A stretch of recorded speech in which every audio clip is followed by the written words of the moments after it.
The Intruder and Courage. Nicky recalled when he was 9 years old. His parents adopted a dog, wanting him to grow up with a companion to help him learn boundaries and discipline, as well as have a playmate. The dog's name was Charlie, a golden retriever. One night, Nicky woke up past midnight and noticed that Charlie had jumped off the bed and was whining at the door. Nicky got up and went downstairs with Charlie. As he walked through the living room, he felt something pass by him that he couldn't even recognize. Nicky led Charlie out into the backyard and stood by the door, waiting for Charlie to quickly finish and come back inside. But when Charlie came back inside, he turned toward the garage door, walked over, and began sniffing intensely. Soon, Charlie's usual curiosity shifted to something else. He began whining, pacing, and scratching at the door more aggressively, finally looking back at Nicky. Nicky hesitated, but Charlie wouldn't stop. Finally, Nicky opened the door and turned on the light. When the lights came on, there was a man wearing a black mask and dressed in all black, trying to break into Nicky's dad's Mercedes. Beneath him was a black bag full of stolen items. The man turned, startled by the light. Charlie immediately began barking, his deep, ferocious growls echoing through the garage. Nicky screamed for his parents, but within moments, the man reacted quickly, rushing over to grab him and cover his mouth. Charlie barked even louder, his desperation clear as he tried to protect Nicky. "Quiet," the man hissed, dragging Nicky toward the car. Charlie lunged, but the man kicked him out the door, sending him sprawling to the ground. His whimpers filled Nicky with heartbreak. Then the thief threw Nicky hard to the ground, leaving him weak and powerless. He leaned down, threatening him to stay quiet or else. After a moment, Charlie was on the other side of the door, barking again. Meanwhile, the man turned his attention back to the car, using a metal tool to try and pry the lock. Nicky sat frozen, trembling as Charlie's relentless barking continued. Moments later, the door burst open, and Nicky's parents rushed in with Charlie. Nicky's father's face contorted with anger as he took in the scene. "Let my son go," he shouted. The man turned around, grabbed Nicky, and put him in a chokehold. Nicky's father froze, and his face shifted from anger to immediate panic. It wasn't clear why until Nicky realized there was a knife pressed against his neck. The man demanded his parents step back, hand over the car keys, and let him drive away, or else he'd hurt the boy. Nicky's mother tightly held onto Charlie's collar, trying to restrain him as the dog growled and struggled against her grip. "Get the keys," Nicky's father said, his voice tense with fear. Nicky's mother turned toward the house, but her grip on Charlie slipped. The dog broke free and charged toward Nicky. The thief removed the knife from Nicky's neck, and the boy instinctively knew he would point it at Charlie. Acting on instinct, Nicky grabbed the knife and pulled it toward himself, the blade slicing through his fingers in agonizing pain. Charlie lunged forward. His jaws tore through the man's pants and clamped tightly onto his leg, causing him to scream in pain. Nicky's father immediately charged at the thief, pulling Nicky and Charlie away from him. Before the thief could react, his protective instincts took over, and he pinned the intruder to the ground, knocking him unconscious. It wasn't until Nicky's mother intervened that everything finally settled. Nicky could barely recall what happened next. All he knew was that the thief spent a long time in the hospital before being taken into custody. Nicky was also relieved that everyone, including Charlie, escaped without serious injury. Even though Charlie was older, he had proven his boundless love and loyalty to Nicky and the family. The haunting of invisible ghosts. His name was Henry, and he always enjoyed taking late-night walks. There was something about the stillness that made everything feel simpler. It had been this way for years, a nightly routine for him and his dog, Boss. Henry had been a welder for over 40 years. Now, he was living alone on this large farm. The house, too big for just one person, had felt empty ever since Maria, his wife, passed away. Henry's children had moved out long ago, and after cancer took his wife's life, it was just Henry, left alone with the memories. Tonight, after a long day, Henry decided to take a walk. The cool night air was refreshing, and his dog Boss trotted beside him, his nose sniffing the ground as if searching for something. As Henry made the loop around the house, something caught his eye, a flicker of movement in the second-story window. The bedroom window, the one that belonged to Maria. Henry stopped. For a moment, he thought he saw a shadow, something or someone moving inside. Henry's heart raced, not believing his eyes. He hadn't set foot in that room for years, let alone let anyone else in. Henry stared up at the window, unsure if his mind was playing tricks on him, but something wasn't right. Without hesitation, he rushed inside, Boss close behind, and stormed up the stairs 2 at a time. When Henry reached the bedroom, the door creaked open slowly. The room was empty, exactly as he had left it. Henry's eyes scanned the space, nothing out of place, no signs of anyone being there. Henry felt foolish for overreacting, but that unease, that creeping sensation, stayed with him. Something had been there, Henry was sure of it. The next night, Boss's low growl woke Henry from a deep sleep. He sat up, listening, straining to hear over the pounding in his ears. That's when he heard the creaking of floorboards. Henry's first instinct was to grab his rifle, and he moved into the hallway, raising the gun. A dark figure stood at the end of the hall. A woman, her face obscured by shadows, her hand stretched toward him, fingers unnaturally long. Another night passed. Henry came downstairs early in the morning, only to find the kitchen lights on. He remembered turning them off. Henry grew tense and started calling the police. They searched the entire house, even bringing in the K-9 unit, but nothing turned up. Henry could see it in their eyes. They didn't believe him, but he knew something was wrong. That was the last straw. The next night, Henry went back upstairs. He didn't know what compelled him to return, but when he opened the door, the sight nearly stopped his heart. Maria's clothes, which Henry had packed away after she died, were scattered across the floor. It was as if someone had pulled them out. Panic rose in his throat. Henry staggered back, and that's when he saw her. A figure stood in the doorway. A woman, but it wasn't Maria. Henry couldn't make out her face, but she was shorter, thinner, someone he didn't recognize, and her presence filled him with dread. Before he could react, she ran, disappearing down the stairs and into the night. Henry chased her to the front yard, but she was gone by the time he made it outside. Bosley and Henry searched the property, but there was no trace of her. Henry didn't sleep that night. In fact, he hadn't slept in days. Every creak of the floor, every gust of wind outside it all felt like her, lurking, waiting to return. Henry kept his rifle close, afraid he might actually have to use it. A few weeks later, it happened again. Henry was sitting in the living room, trying to distract himself with the television when he saw her. She was standing in the yard, staring at Henry through the window, just a shadow, silhouetted by the moonlight. Henry grabbed his rifle, his hands trembling, and ran outside, firing warning shots into the air. She turned and ran into the darkness, disappearing once again.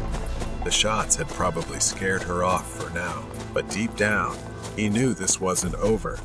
The next day, after Henry had been out for errands and returned home late, he didn't see Boss greet him. He searched every corner of the house, but everything felt empty.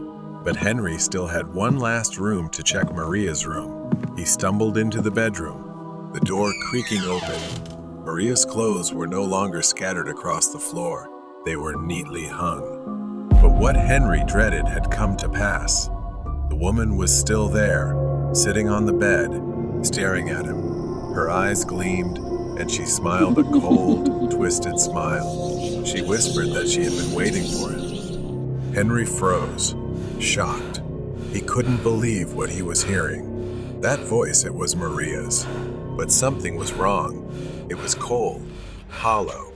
Before Henry could react, her face shifted from an indistinct blur to something grotesque, her skin melting into a monstrous form. The skin peeled away, revealing rotting flesh underneath. Her eyes sank into her skull, her mouth gaping in a horrifying grimace. Henry screamed and raised his rifle, but it was too late. She lunged at him, and as darkness engulfed him, her fingers seemed to scratch and penetrate his chest. The haunting of invisible ghosts. Henry slowly woke up with a strange feeling, something rough rubbing against his face. It took a moment for Henry to open his eyes and realize it was Boss licking his face. Henry remembered the last time he couldn't find his dog, but after everything that happened, seeing Boss made him feel more at ease. Henry groaned, his whole body aching as he struggled to sit up. Everything felt too stiff, the joints rigid, and the muscles dull with pain, as if she had actually lunged at him, clawing and piercing into his flesh. Boss whimpered softly, his gaze fixed on the bedroom door. Henry glanced over and saw nothing unusual, but he couldn't shake the unsettling feeling that something strange was inside his own home. Days passed in a vague exhaustion. Every night, it was the same. Boss sat in front of the bedroom door, staring, ears pricked up as if waiting for something.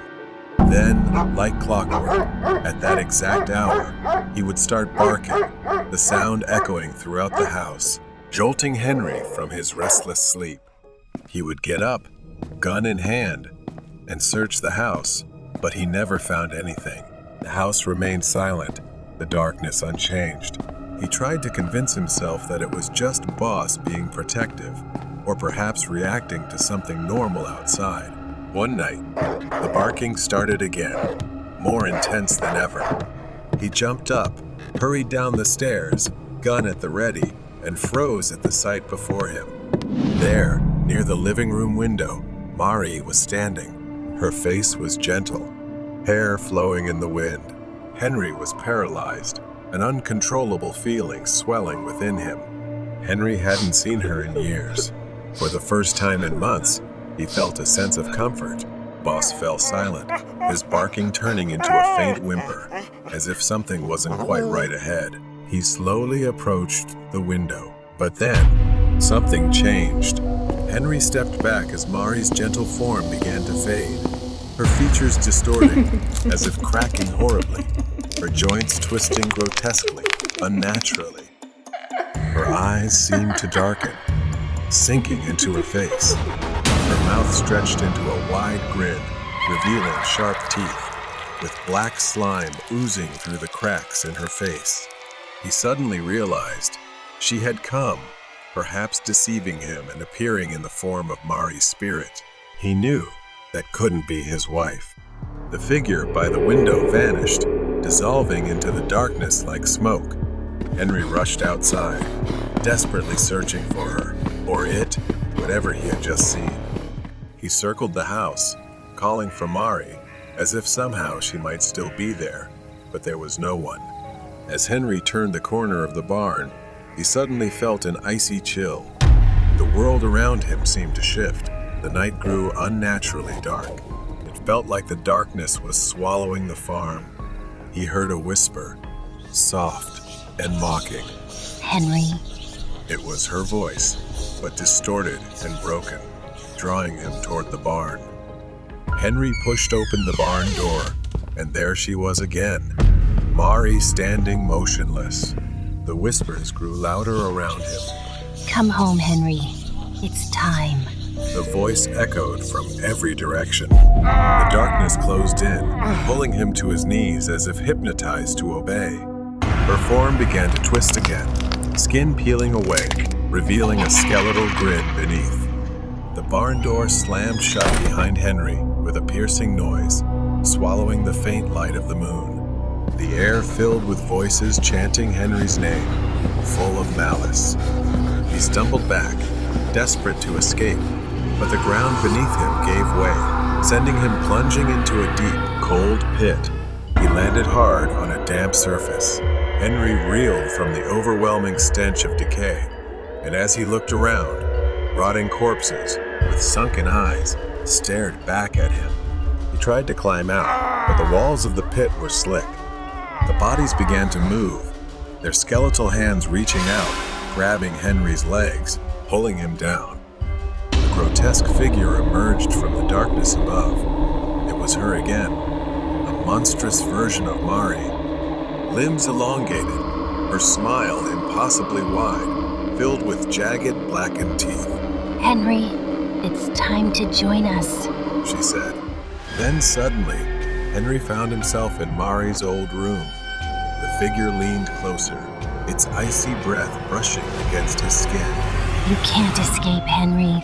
He felt an unnatural pressure tightening around his neck, and he couldn't move. As his vision darkened, it was slowly taking control of him. The first light of dawn crept over the farm. The house lay still and cold, its windows dark and empty. Boss lingered on the porch, his mournful howl echoing across the silent fields. No one knew what really happened. Henry was gone, or perhaps he was still there, but no longer himself. Vengeance of the Soul. It was Saturday night, and Hannah was still at her university library, finishing a project due next week. Her friend had ditched her again, leaving her to finish it all on her own. She checked the clock and saw it was nearly 10 p.m., so she closed her textbooks and returned them to the shelf. Hannah went back to the table and put her books in her bag, and at that moment, she heard a noise. She looked around and thought she saw a man staring at her, but when she blinked, he was gone. Hannah left and headed home. She knew she shouldn't wander alone in a new city. Then she heard footsteps behind her and turned around, seeing a figure in a dark hoodie disappearing into an alleyway. She stopped, feeling a surge of fear. Was someone following her? She hurried on, relieved that her apartment was nearby. Hannah got into her building safely. She stepped into the elevator and pressed the button for the 14th floor. Just as the doors were closing, someone reached in to stop them. She held her breath as the doors opened, and a tall, fairly handsome man stepped into the elevator, his dark eyes looking at her with a warm expression. He started a friendly conversation, complimenting her outfit. She blushed, feeling a bit nervous. The elevator stopped on the 13th floor, and he stepped out, looking back at her and saying, "See you around." But as the doors started to close, Hannah saw him reach into his coat and pull out a shiny knife. Realizing the danger, she pulled out her phone as the elevator reached her floor. But just as she dialed the last digit for the police, the doors opened again. She screamed as she saw the man standing at the door, with nowhere left to run. He plunged the knife into her chest, her sweater soaking with blood. Pain spread across her chest as everything faded to black. The next morning, neighbors found Hannah dead in the elevator. Residents raised concerns about safety measures. Security cameras were installed, and more importantly, an emergency stop button was added to the elevator. Months passed, and the elevator killer remained uncaught.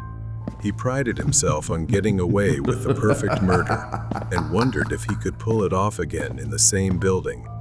He chose another Saturday night and saw a woman waiting to enter the elevator. He stood behind her, ensuring the guard was still distracted by his game on his phone. He pulled his hoodie tighter over his head as he noticed the camera.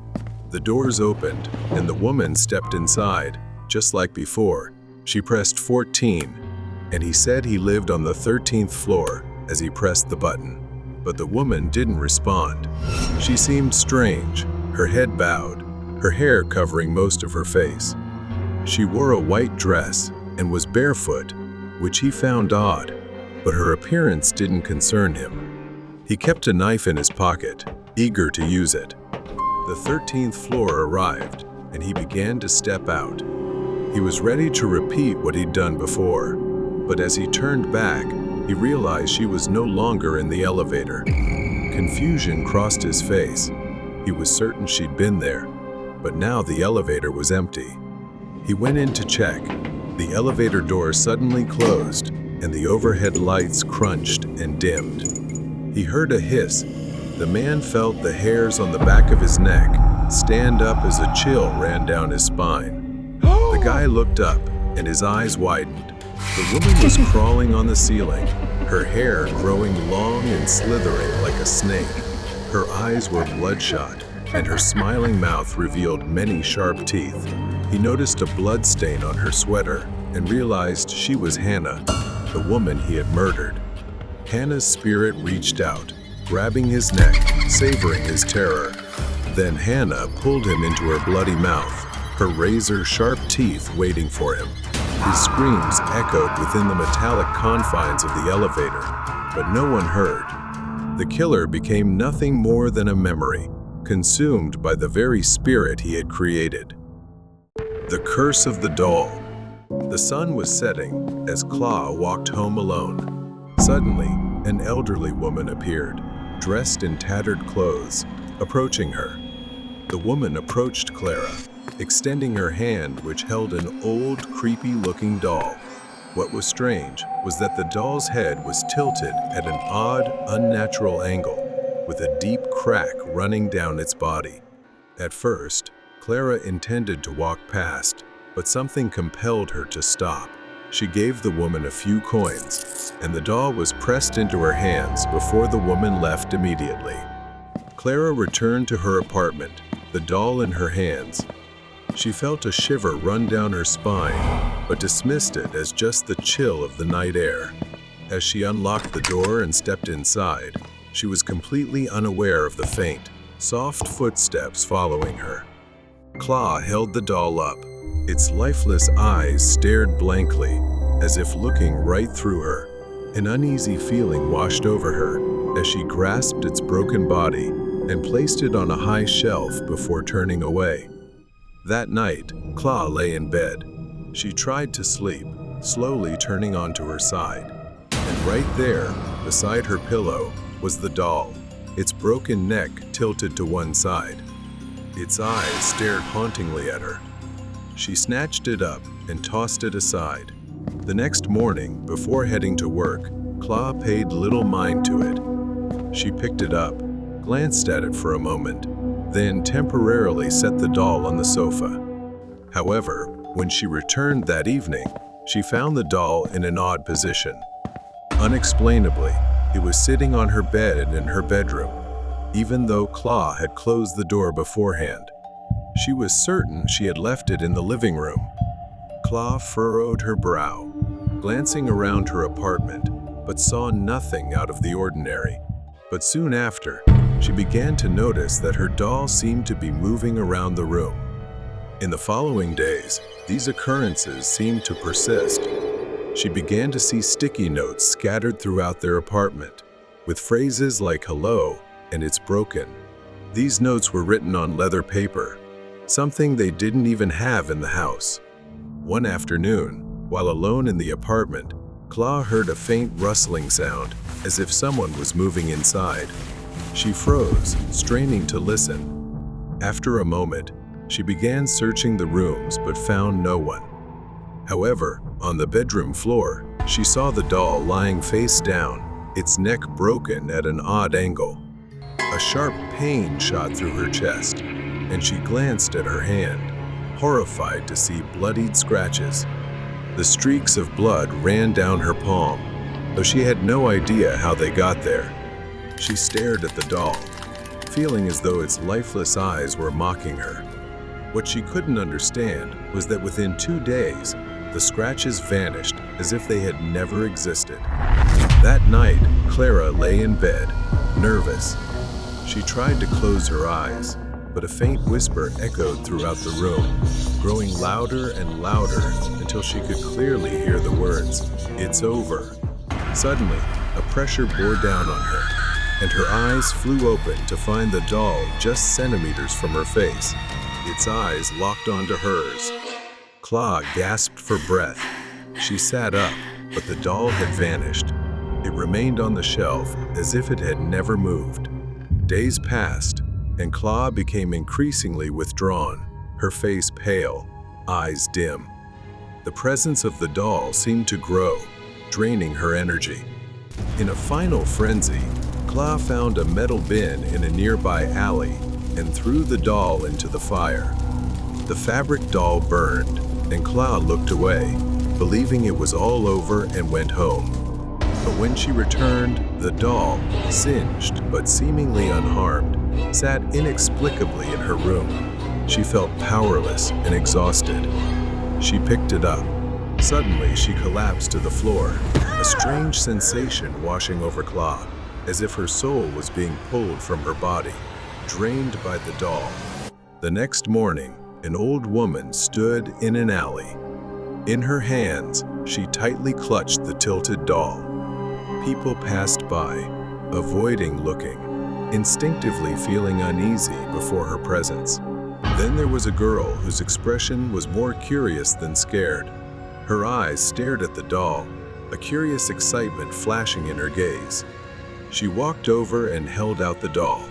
"You seem to like it, don't you?" She held out her hand, almost reaching for it before she pushed it away like she always did. She was excited to have it. Letting go, she watched contentedly as her new victim clutched the doll, seemingly unaware of the curse. She was welcoming. As the young girl turned away, the old woman's eyes followed her. That's right. She was born to do this. Intruder from the garage.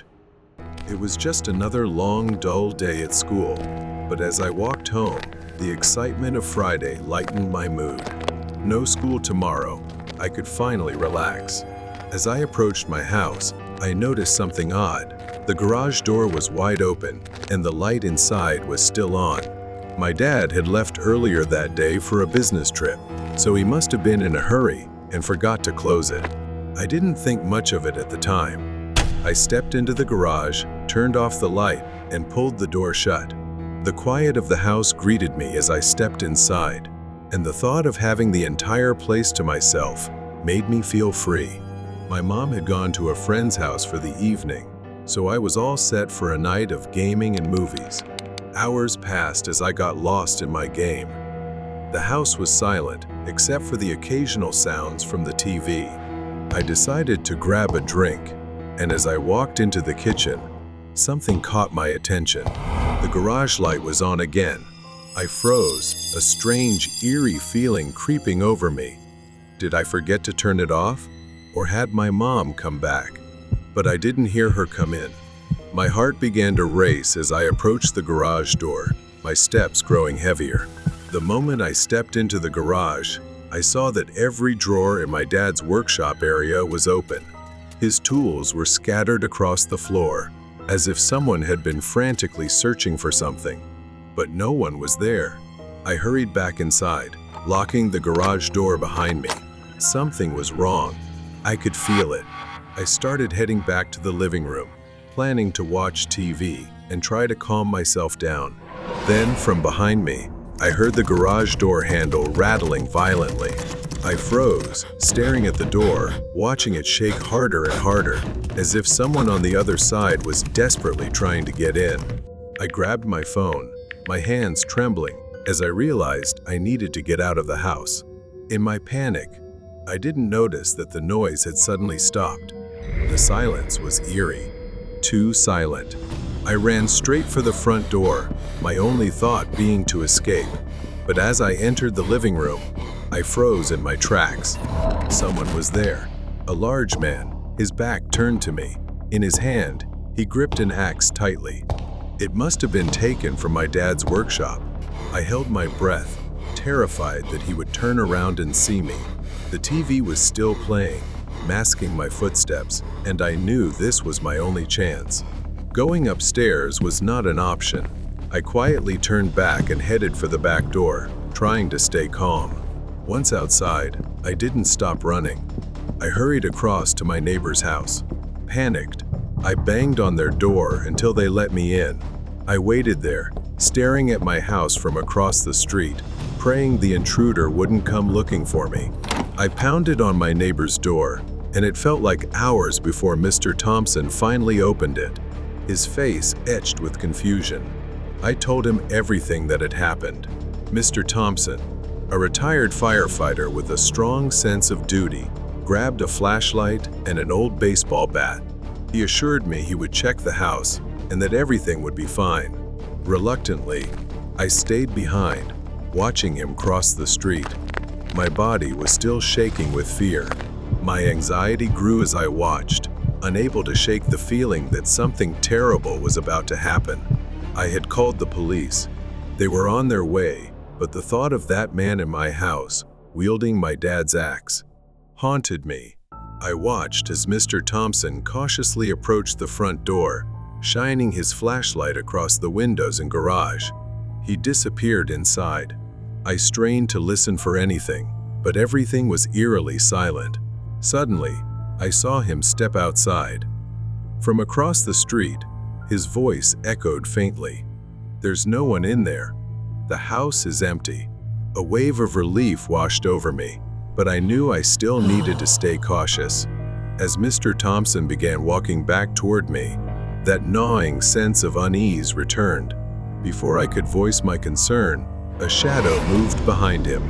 My blood ran cold. The intruder. He was there, emerging from the dark side of the house, the axe glinting faintly under the porch light.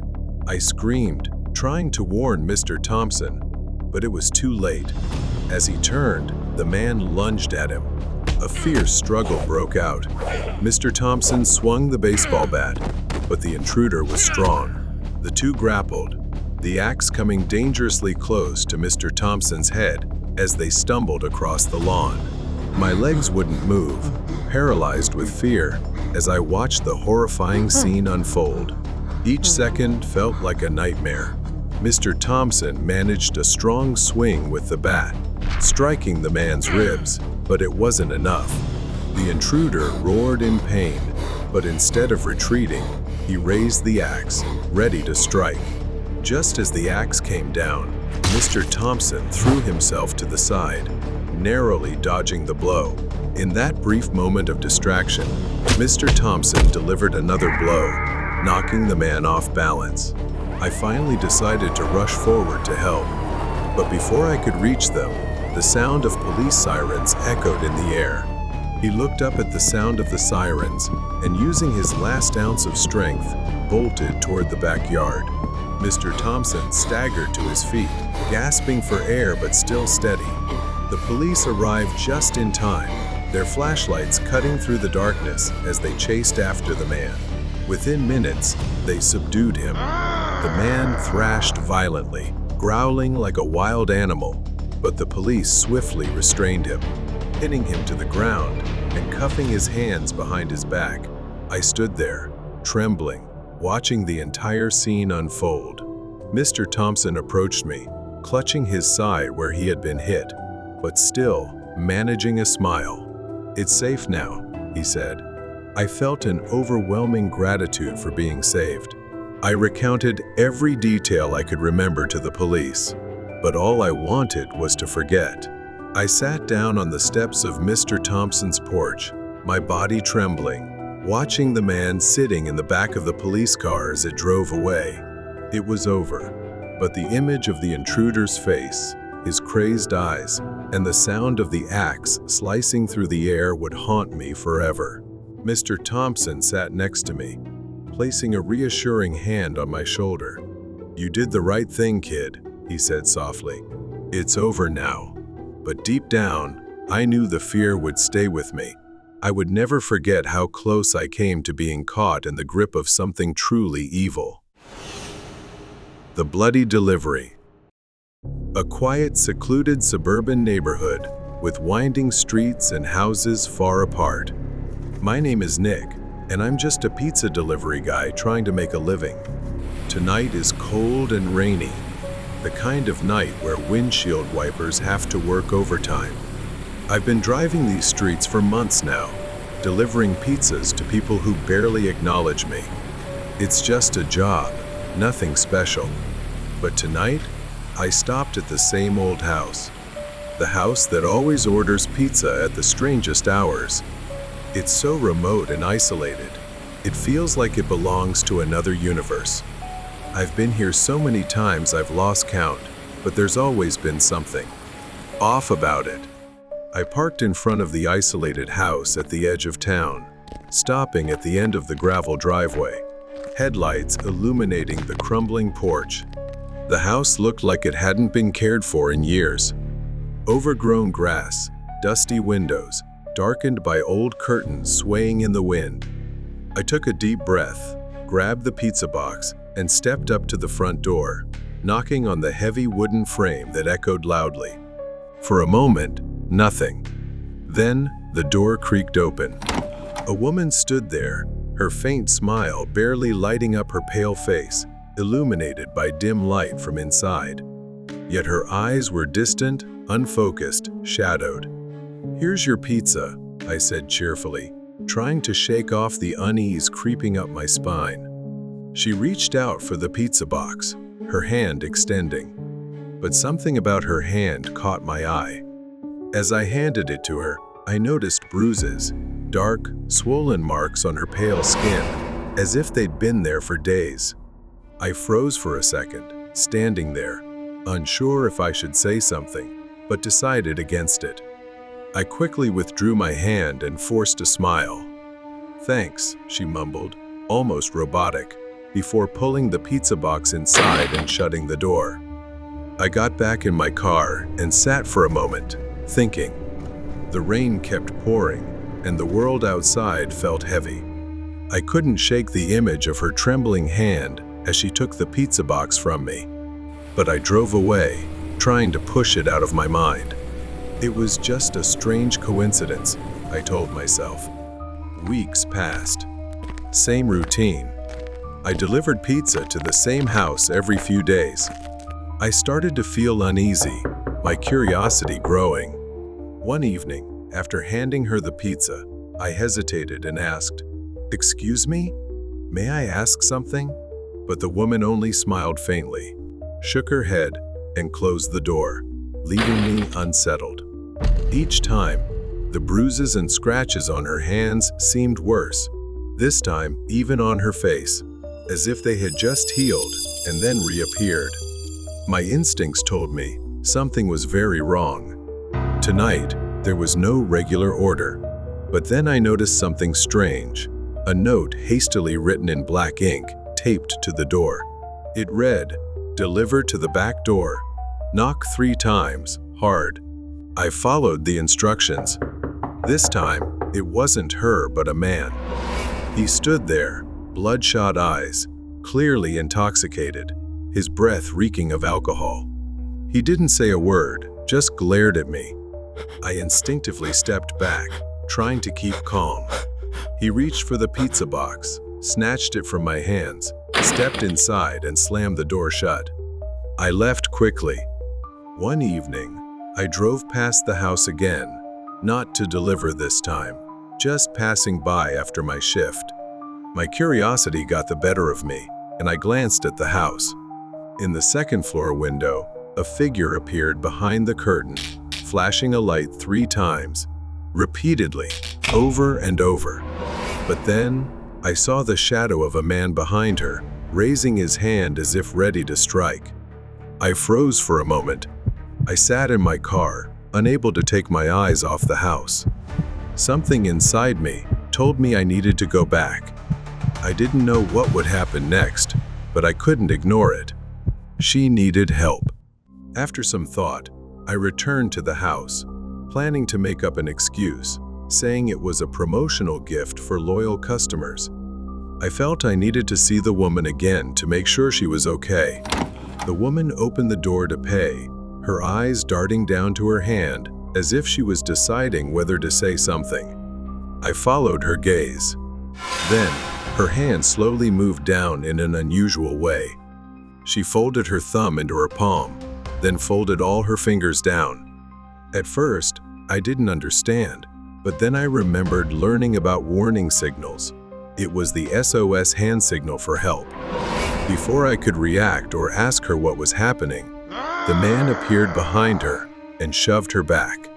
He was still drunk, stumbling toward me with a dark, menacing expression. This time, his face had a fresh scratch, and his clothes were smeared with something unidentifiable, speckled with tiny dark spots. The man looked disoriented, his bloodshot eyes moving sluggishly. He mumbled something incoherent and slammed the door shut. At that moment, I froze in hesitation, unsure if this was my responsibility and whether I was putting myself in danger. Just as I was about to leave, the woman screamed from inside the house. "Help! Please!" Her voice was filled with fear. I dropped the pizza box, instincts kicking in, and rushed through the door without hesitation, quickly moving into the house. I knew a bit about self-defense. I had trained in martial arts for situations like this. As I stepped inside, a scene of chaos unfolded. It was horrifying. She was pinned to the floor, struggling under the man's weight, her face wet with tears, and her hands partially bound. Before I could move, the man charged at me in a fit of rage. But I anticipated the attack, ducked low, and countered with a strong strike to his side, sending him crashing to the floor in pain. Seizing the moment, I pinned him to the floor and used the rope he was tying the woman with to restrain him temporarily, long enough to keep him away from her. He was arrested shortly after, and the truth behind that house came to light. Her name was Angela. The man was her ex-husband. The two had gone through a court-ordered divorce.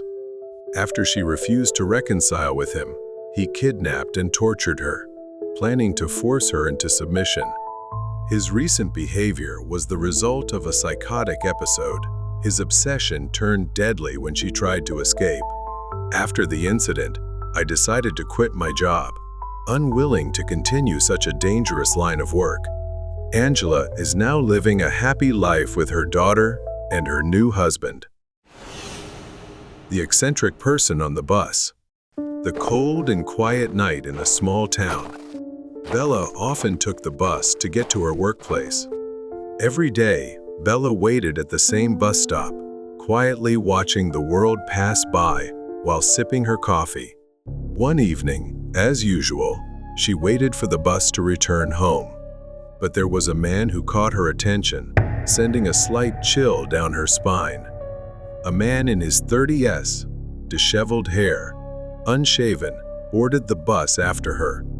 He sat a few rows behind her, but she could feel his eyes on her, though she didn't dare turn around. There was something strange about his presence. Every day on the bus, that man reappeared, always boarding right after her, and his strange behavior began. At first, he walked by and left behind a crude and eerie doll, saying, "This is for you," a gift, before quickly walking away. Bella found it odd and didn't pick it up, ignoring it and moving to another spot out of fear. Sometimes, he would mumble to himself in faint, incomprehensible whispers. Bella grew increasingly uncomfortable, but brushed it off, chalking it up to just an eccentric man. After all, he was just another bus passenger. As days passed without seeing him, she began to feel relieved, thinking she might have overreacted. One evening, Bella sat in her usual spot near the back of the bus. As the bus passed a stop, she saw a familiar figure. She froze, unable to believe her eyes. Then he boarded the bus. She avoided looking at him, pretending not to notice. She sighed in relief as he walked past, but her relief didn't last long as he doubled back and sat right next to her, despite plenty of empty seats around. She didn't dare move. He didn't look directly at Bella, but occasionally glanced at her from the corner of his eye. Then, suddenly, he turned his head toward her, locking eyes with her for a brief moment. His eyes were wide, unblinking, and hollow, sending chills down Bella's spine. At the next stop, he said nothing, simply placed a small piece of paper in her hand and got off the bus immediately, leaving her stunned. Throughout the ride, I didn't dare to open it. When I finally did, curiosity got the better of me. The note read, "I will follow you."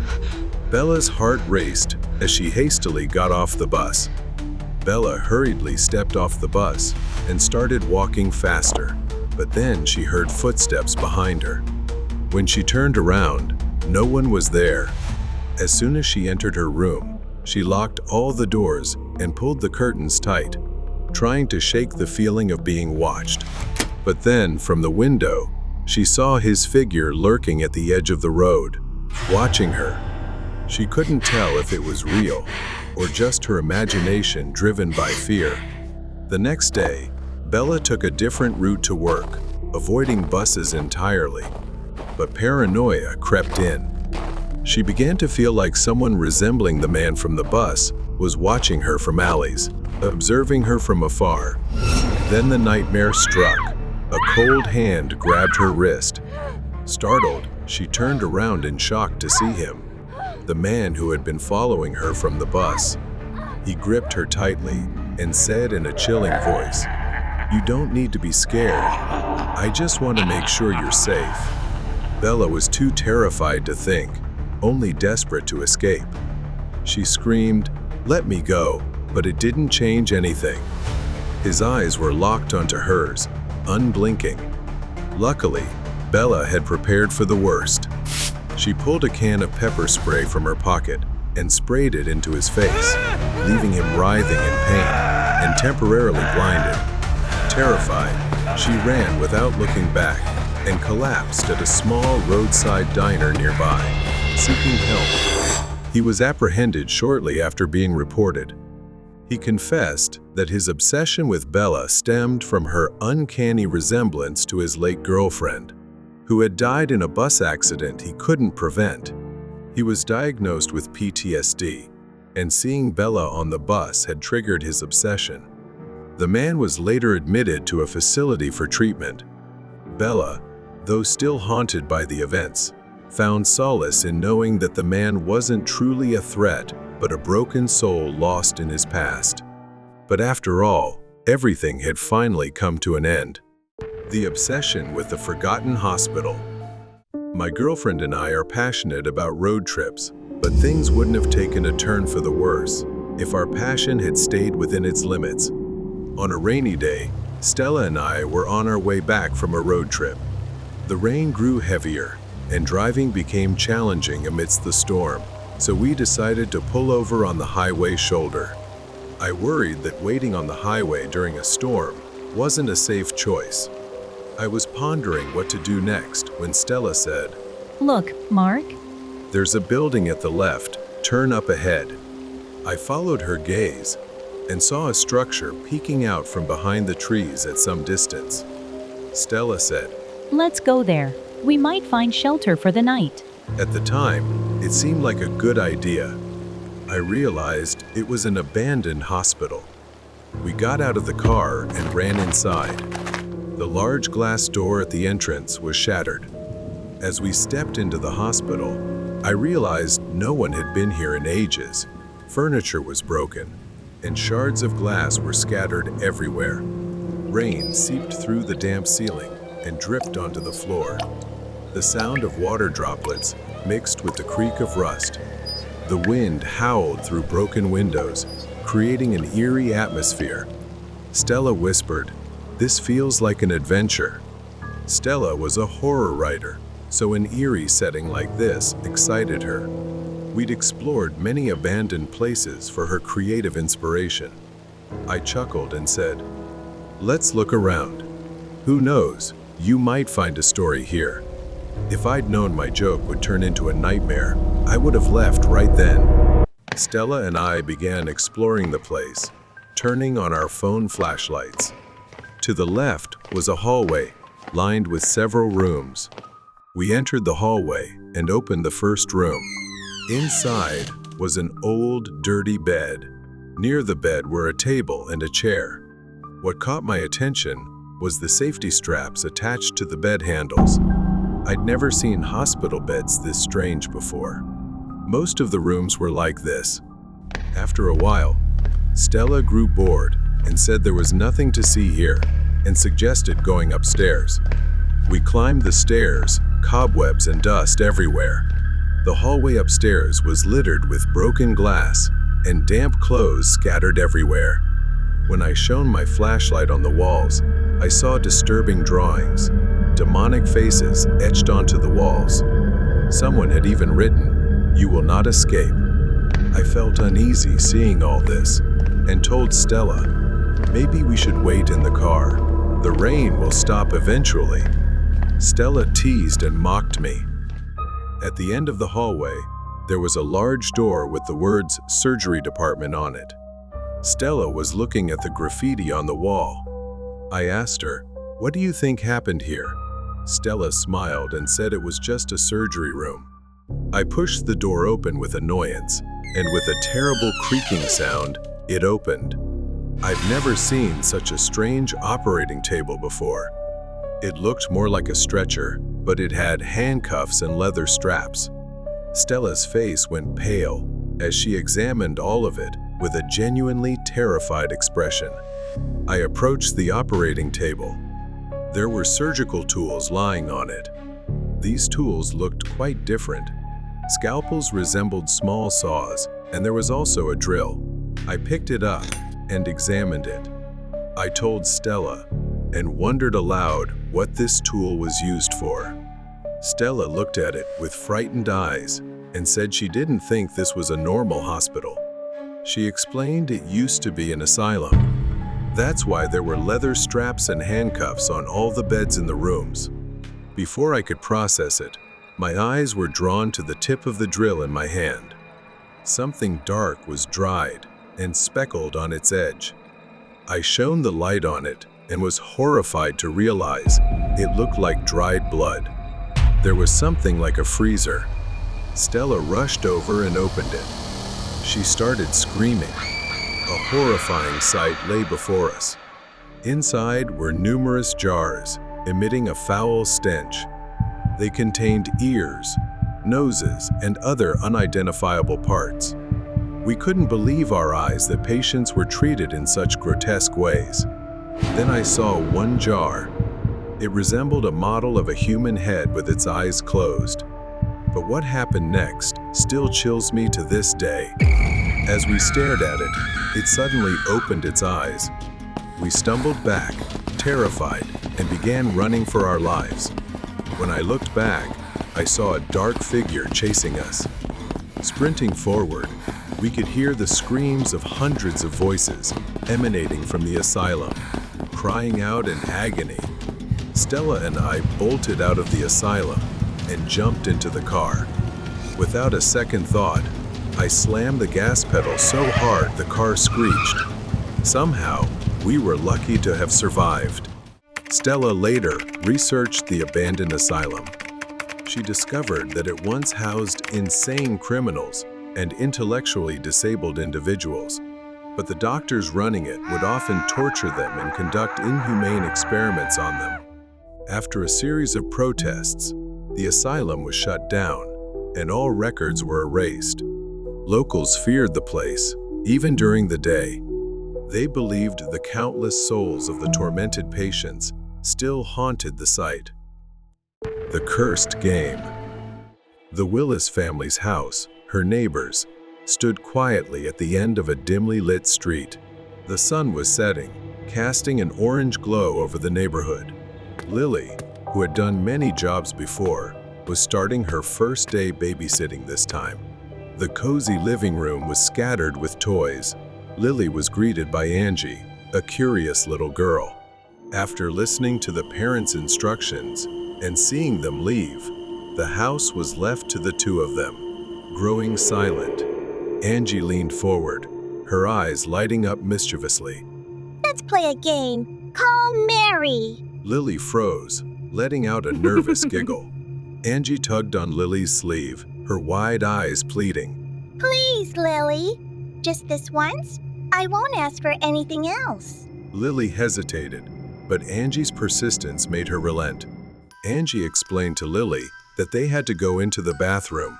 turn off all the lights, and say her name 3 times in front of the mirror. If they did, Mary would appear. They must not let the candle go out. Lily didn't really believe it and thought it was just a made-up game. The bathroom was dimly lit by flickering candles. Lily stood in front of the mirror. She took a deep breath and said, All right, just this once. and they'd go to bed. She called the woman's name. Before she could finish, Angie gasped and backed away, saying she didn't want to play anymore. Lily reassured her, saying it was fine, just a game, and it would end now. Then they'd go back to the room, just as they were about to leave. But then the candles suddenly went out. The room plunged into darkness. An icy chill swept over them. Lily led Angie out of the bathroom, but the house lights flickered erratically. From the bathroom, a soft whisper echoed throughout the house. Lily froze. Angie began to tear up and asked her. What's that sound? Before Lily could react, a figure, a woman, emerged from the bathroom, her hollow black eyes and mouth oozing a horrifying black sludge. Clutching Angie's hand, she began to step back. Together, they ran and hid in the dining room. Lily tried to turn on the lights, but they didn't work. It was as if they were trapped in another world. Lily pulled Angie under the dining table to hide from the ghost's pursuit. Through the gap beneath the tablecloth, Angie saw her bare feet shuffling closer. The floor creaked with each step. Lily ran to the bathroom. She quickly grabbed the matchbox from her pocket and lit the candles. Her hands trembled as she tried, but the flame refused to catch. It was too late. Behind Lily, she appeared, her distorted smile widening as she raised a pair of scissors. Lily panicked, dropping the matchbox and crawling backward, sobbing as she begged for mercy in vain. When Lily locked eyes with her, she felt pain engulf her entire body. She could do nothing but stare, the feeling worse than death. As the scissors slowly moved toward Lily's body, ready to tear through her skin and claim her life, Lily thought it was over. Then she heard the cry of a child.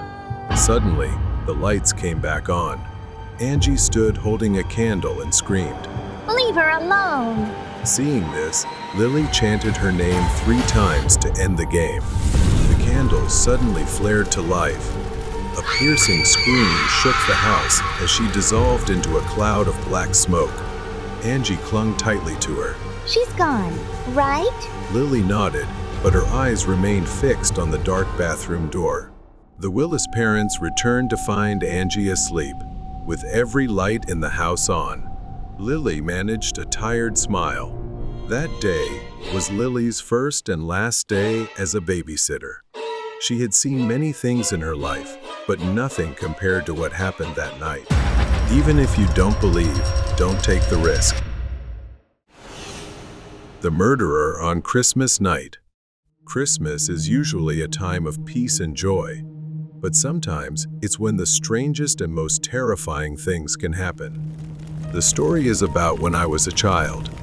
At that time, to be honest, Christmas wasn't my favorite holiday.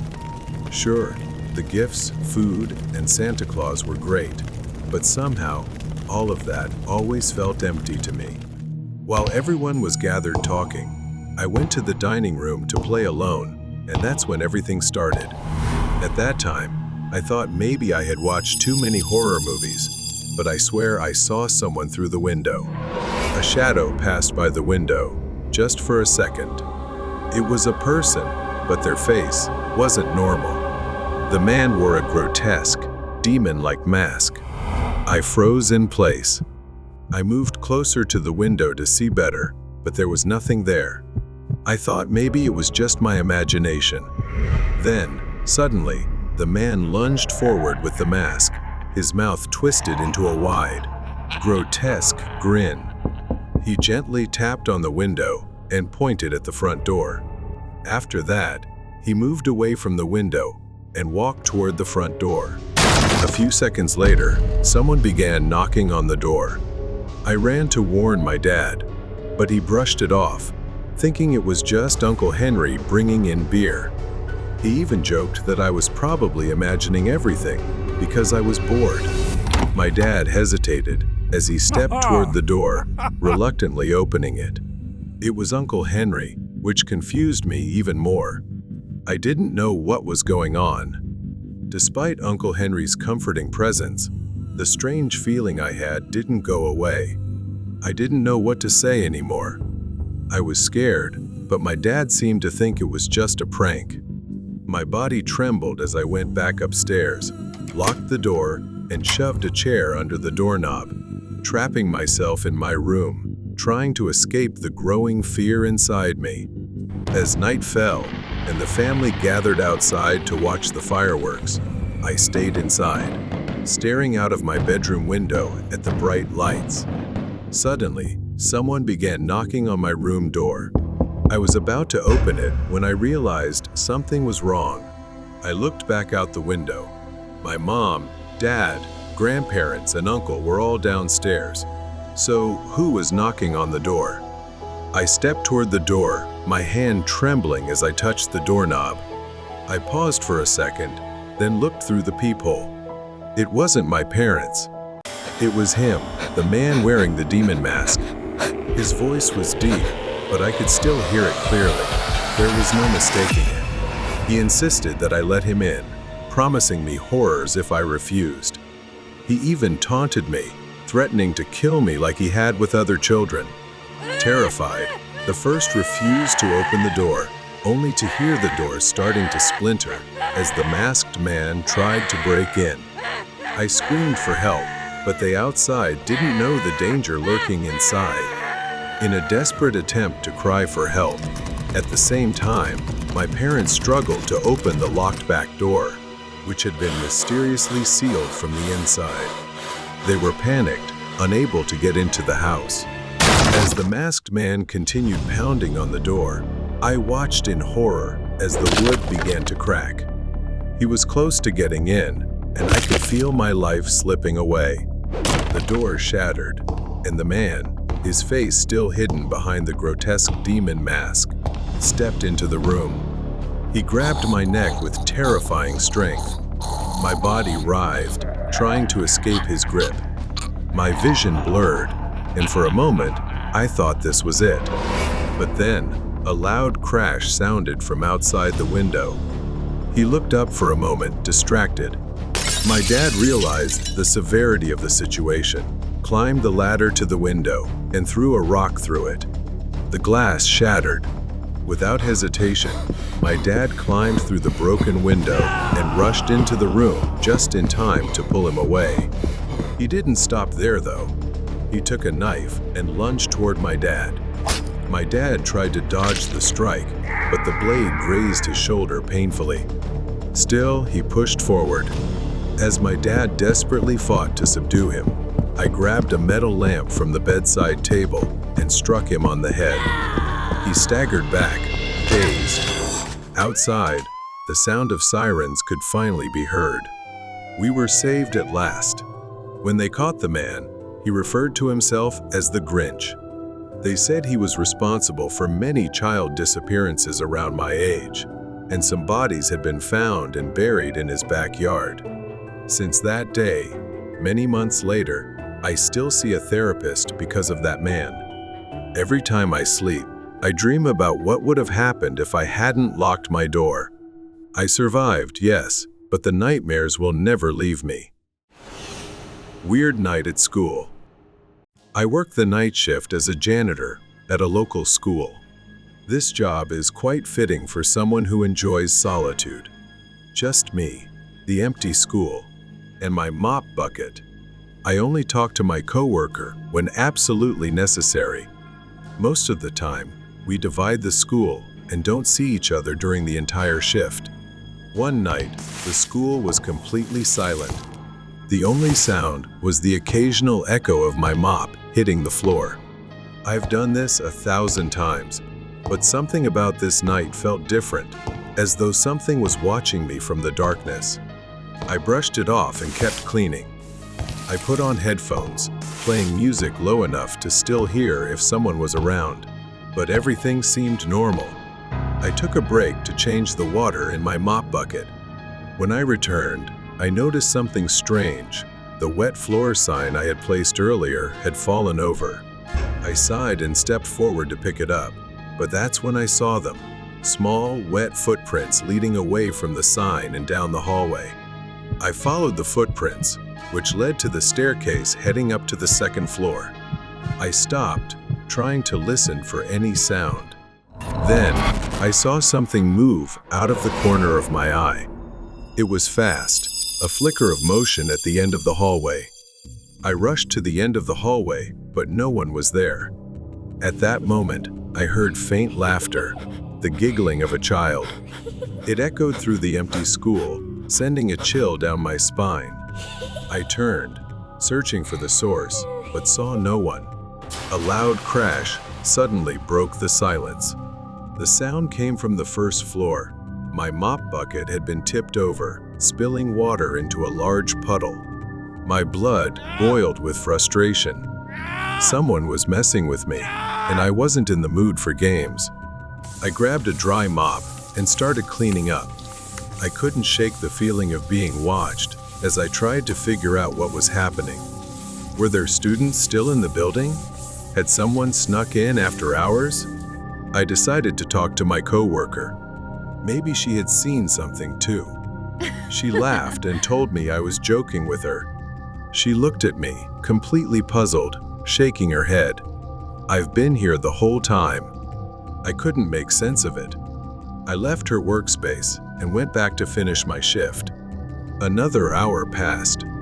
I was trying to make up for lost time when, without warning, the entire school went dark.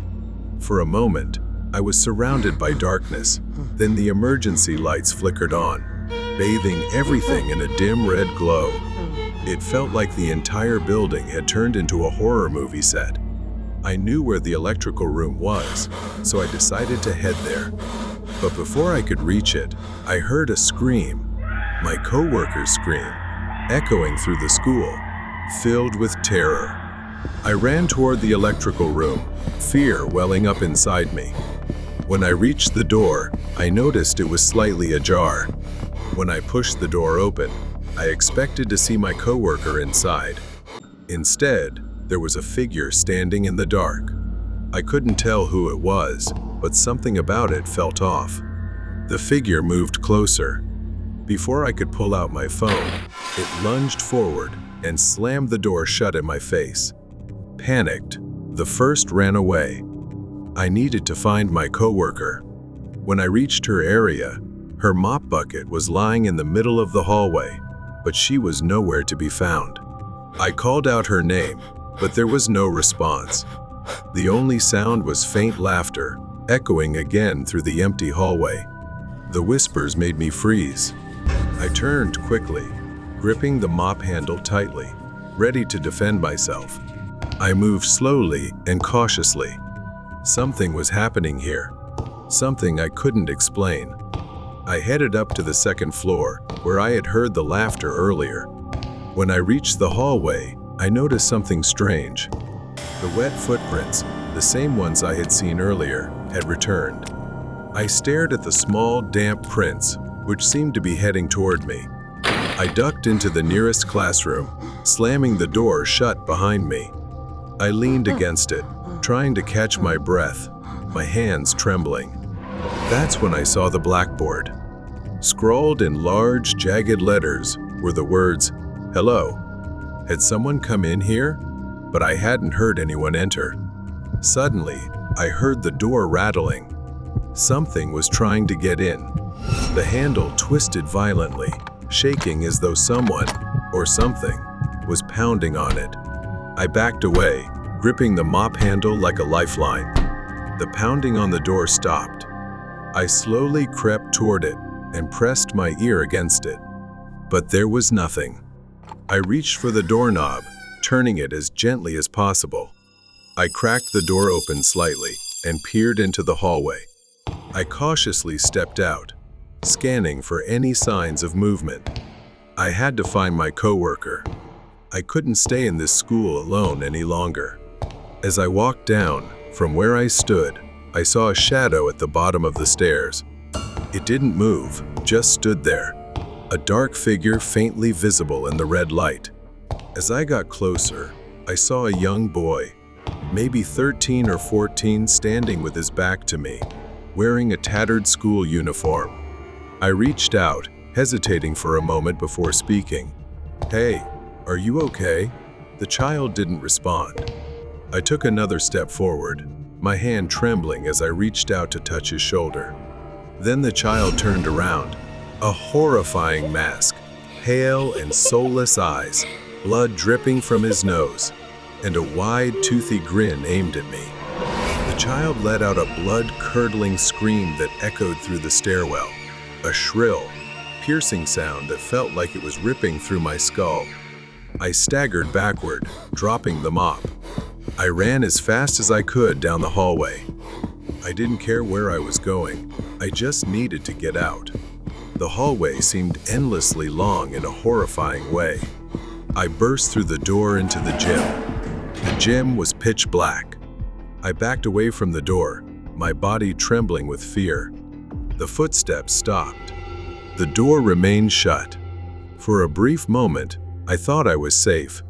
But then, from the far corner of the gym, I heard it, a basketball bouncing.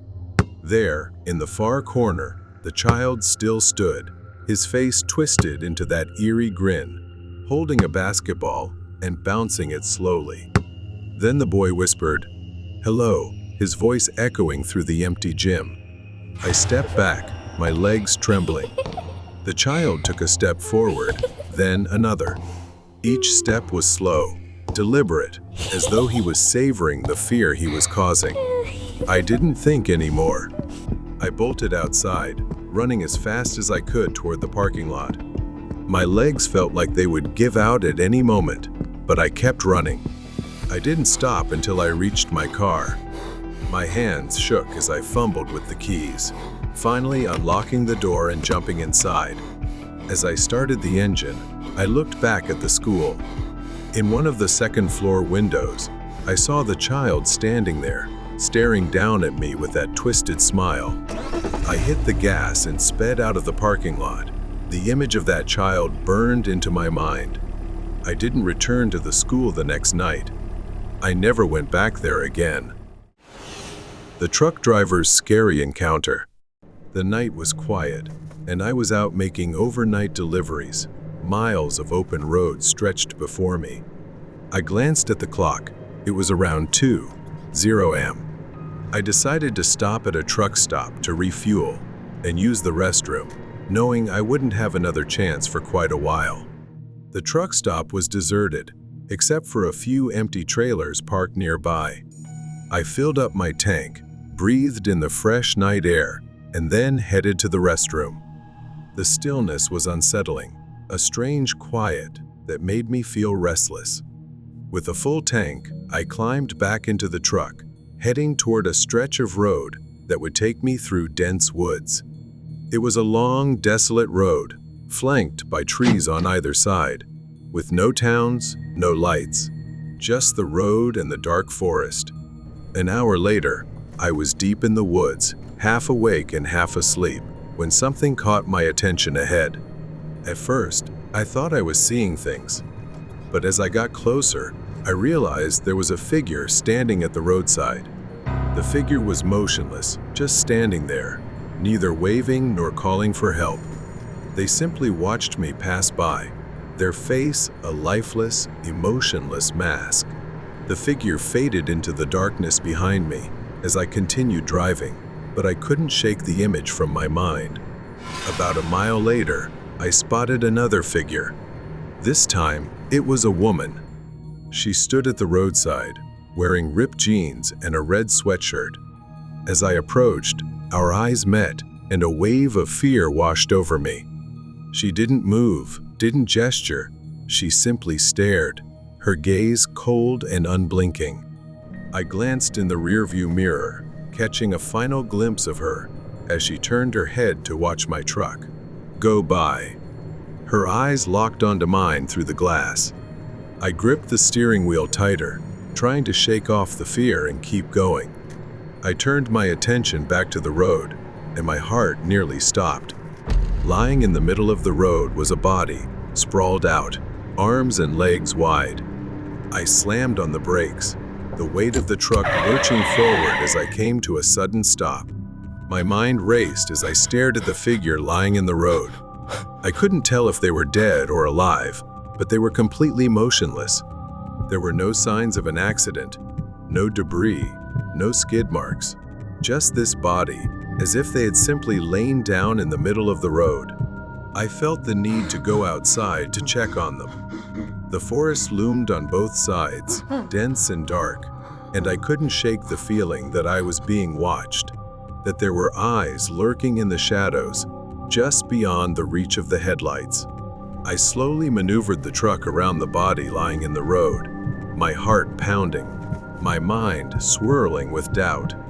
Maybe I should stop and check, just to make sure they were okay. I parked the truck a short distance away, and reluctantly, I stepped outside, but there was something about the way they were lying. I was almost there when a horrifying realization struck me. The body was no longer lying on the ground. It was standing upright, staring directly at me with empty, soulless eyes. That figure took a step forward, his movements jerky. Perhaps that was when I realized I had been lured into a trap.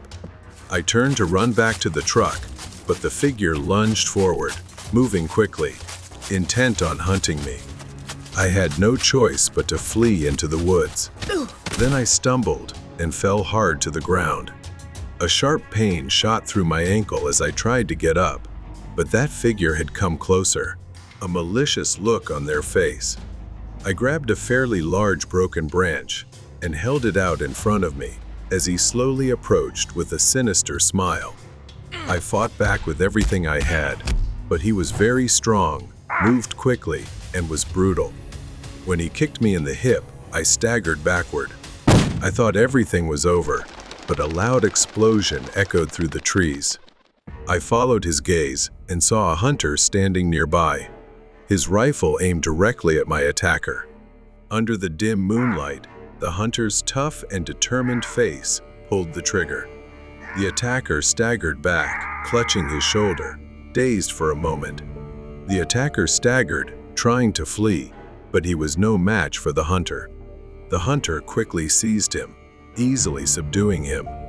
He started pulling out his phone and calling the police. I fell to the ground, relief and exhaustion washing over me at the same time. Soon, the flashing lights of police cars cut through the darkness, illuminating the forest. Officers approached, weapons drawn, securing the area as they took my statement. A few days later, I learned the police's conclusion. They called me into the station for a statement and some information. I found out that the man I had encountered, the one lying in the road, was not a stranger to the area. They identified him as a notorious criminal wanted for a series of highway robberies targeting truck drivers. He and his accomplices planned and staged fake accidents to lure drivers out of their vehicles. They would lie in wait in the woods, ready to ambush anyone who fell into their trap. The strange encounters I had with the figures by the roadside were all part of their twisted game, a psychological tactic to unsettle and confuse victims before the final act. Thanks to the intervention of the hunter and the swift response of the police, they tracked down the criminals and apprehended him. With him now facing serious charges, I knew he wouldn't be lurking in the shadows, preying on unsuspecting people any longer. The ghosts in the fog. Tonight, like every other night, I drove my truck down a desolate rural road, taking a sip of coffee to stay awake. The road stretched ahead, cloaked in a thick fog that clung to my headlights. The stillness was eerie. No cars, no animals, just the hum of my engine and the faint crackle of the radio. I considered stopping to wait, but decided to keep going. Moving felt safer than sitting in the dark. A faint smell wafted in, like something metallic. At first, I thought it was just the engine, but it grew stronger, sour and rotten. mingled with the scent of decaying bone. It was stifling, worse than anything I'd ever smelled. I rolled up the window, but the stench lingered, filling the truck like a living thing. My stomach churned violently, and I pulled over to the side of the road. I stumbled out of the truck, gasping for fresh air, but the stench clung to me, lingering in the air. Unable to bear it any longer, I began vomiting. Once I was done, I quickly covered my nose as the smell still hung thick in the air. As I straightened up, I noticed movement ahead, a figure limping across the road, slow and deliberate. The figure was a man. He wore a torn white shirt and black trousers, the fabric old and frayed.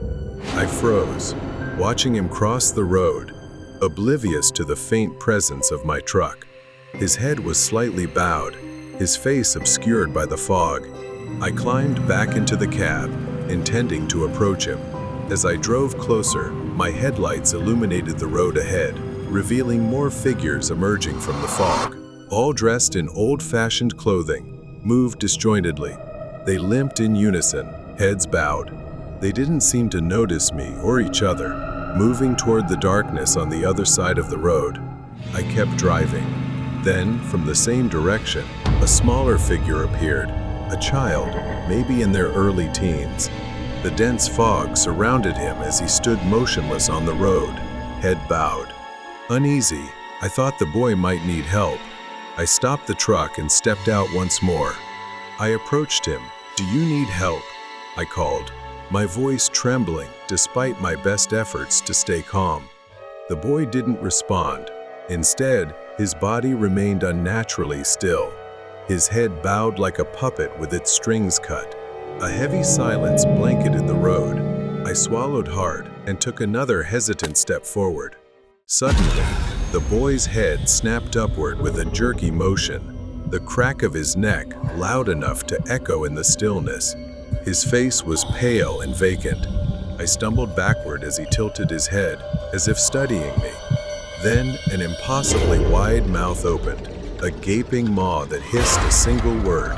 "You won't escape!" Before I could react, he lunged forward, his icy hands clamping around my leg like a vise. He tightened his grip further. I kicked desperately, trying to break free. Pain shot through me as my knee hit the road. I clawed at the ground, panic surging through me. With all my strength, I yanked my leg free and scrambled backward. My hands and knees burned from the sharp gravel, but I didn't care. All I could think about was escaping. The boy stood and started running toward me, his arms flailing and legs bent at unnatural angles. I stumbled toward the truck, with him right behind me. I dove into the cab and slammed the door shut, fumbling with the lock. His scream was deafening, shaking the truck's windows. His grotesque face, with its gaping mouth, pressed against the windshield.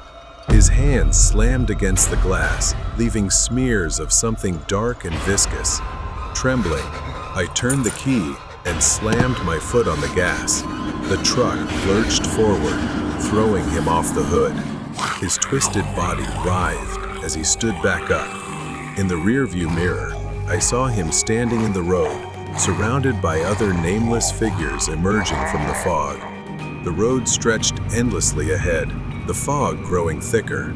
They stood motionless, watching as my truck sped into the darkness. The road stretched ahead through thick fog. I couldn't stop thinking about the faceless figures I'd seen before. Days had passed since I escaped the boy in the fog. Their hollow presence, the way they lunged toward me.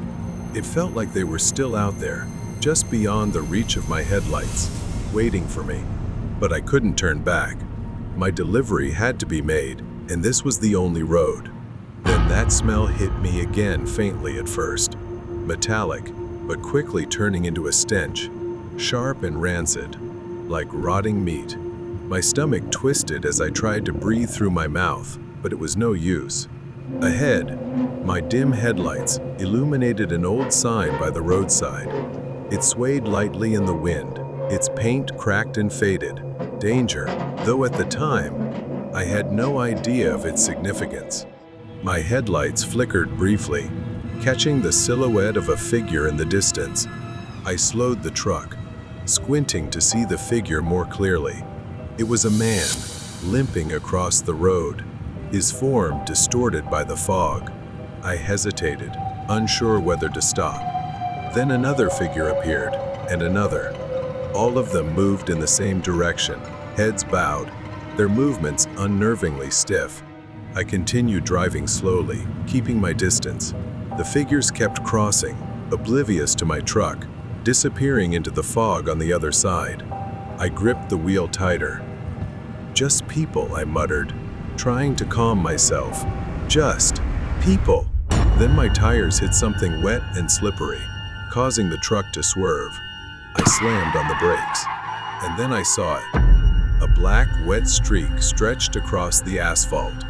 I stepped out of the truck, the freezing air biting at my skin. The stench hit me, a wave of nausea roiling my stomach. Ahead, the trail led to the carcass of an animal, its body decayed and rotting. Flies buzzed frantically around it, staining the road with wide, dark streaks. I was about to leave, but then something caught my attention farther down the road, shapes moving in the fog. A group of people stood by the roadside. Their movements were strange, unnatural.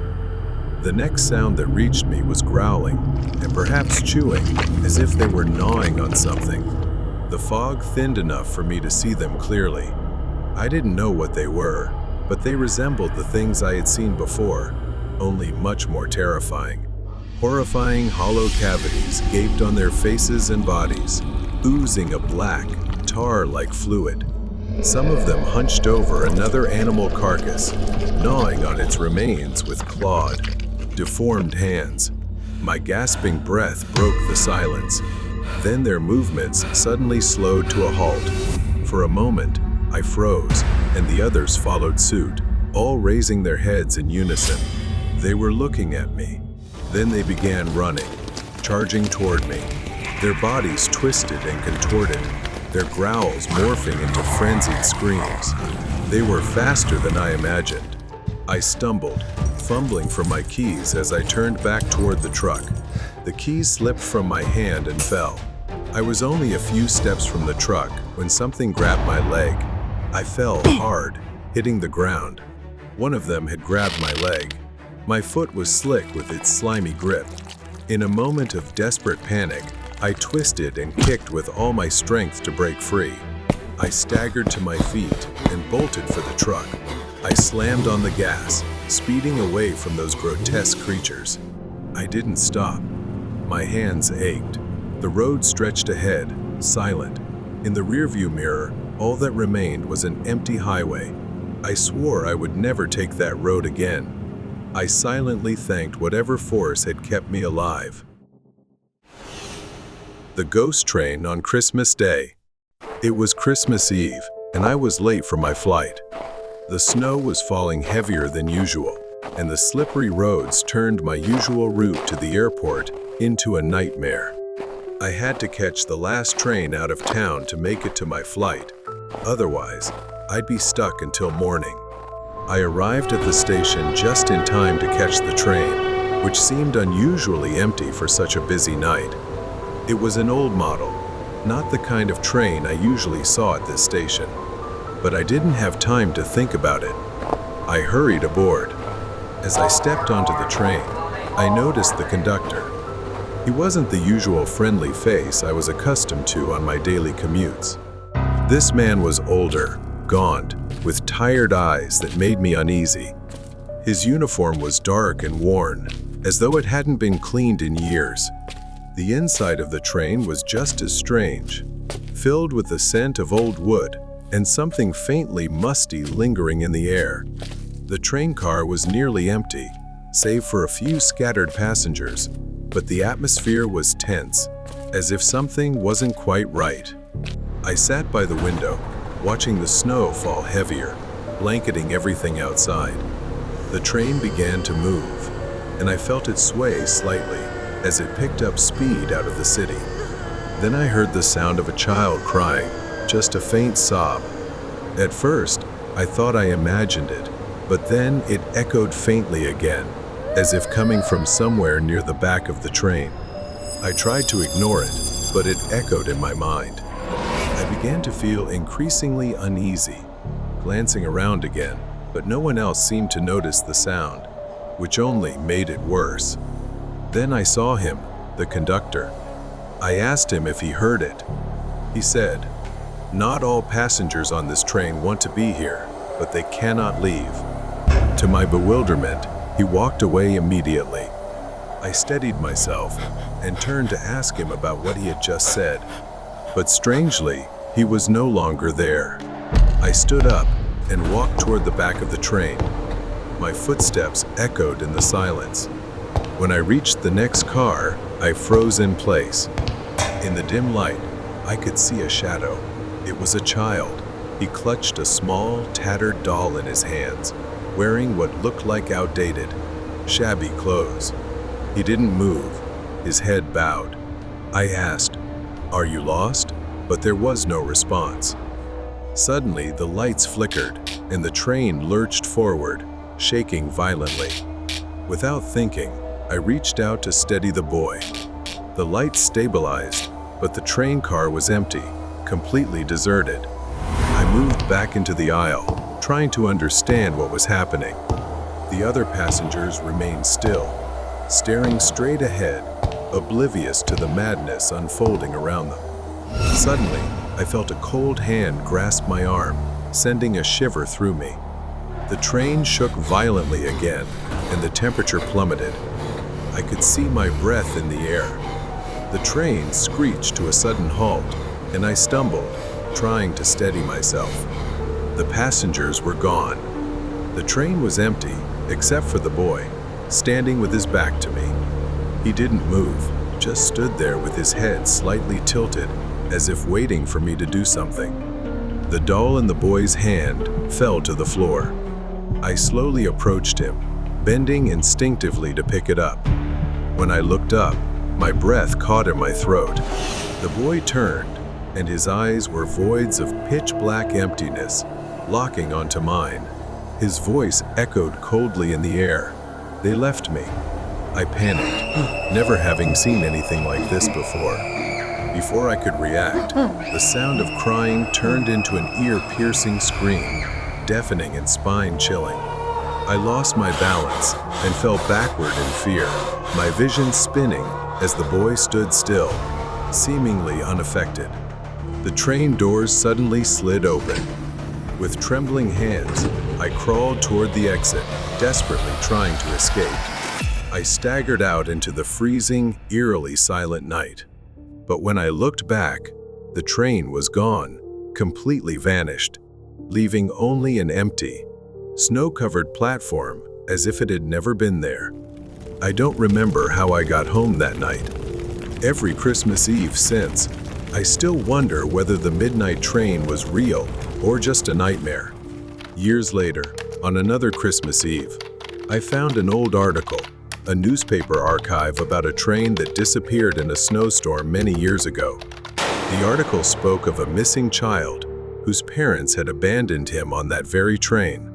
It was said that the Midnight Express appears every Christmas Eve, carrying lost souls who cannot move on. I closed my laptop, my hands trembling. I looked out the window. The snow continued to fall outside, and a chill ran down my spine. Home alone with a strange stalker. The house sat quietly in the suburban neighborhood, dark and isolated. The rain pattered against the windows, with occasional flashes of lightning hinting at an approaching storm, making everything feel more ominous than usual. Eva was watching a horror movie in the living room. Yet, every now and then, she couldn't help but glance over her shoulder, a part of her always feeling like something might be lurking behind her. After the movie ended, she went about her nightly routine, brushing her teeth, turning off the lights, and heading to bed. However, her peaceful sleep was interrupted around 1 a.m. when she heard a voice downstairs, calling her name. At first, she wasn't sure what was happening. The voice sounded oddly like her sister's, but Eva couldn't be certain, especially since her sister rarely came home. She got out of bed and walked down the hallway.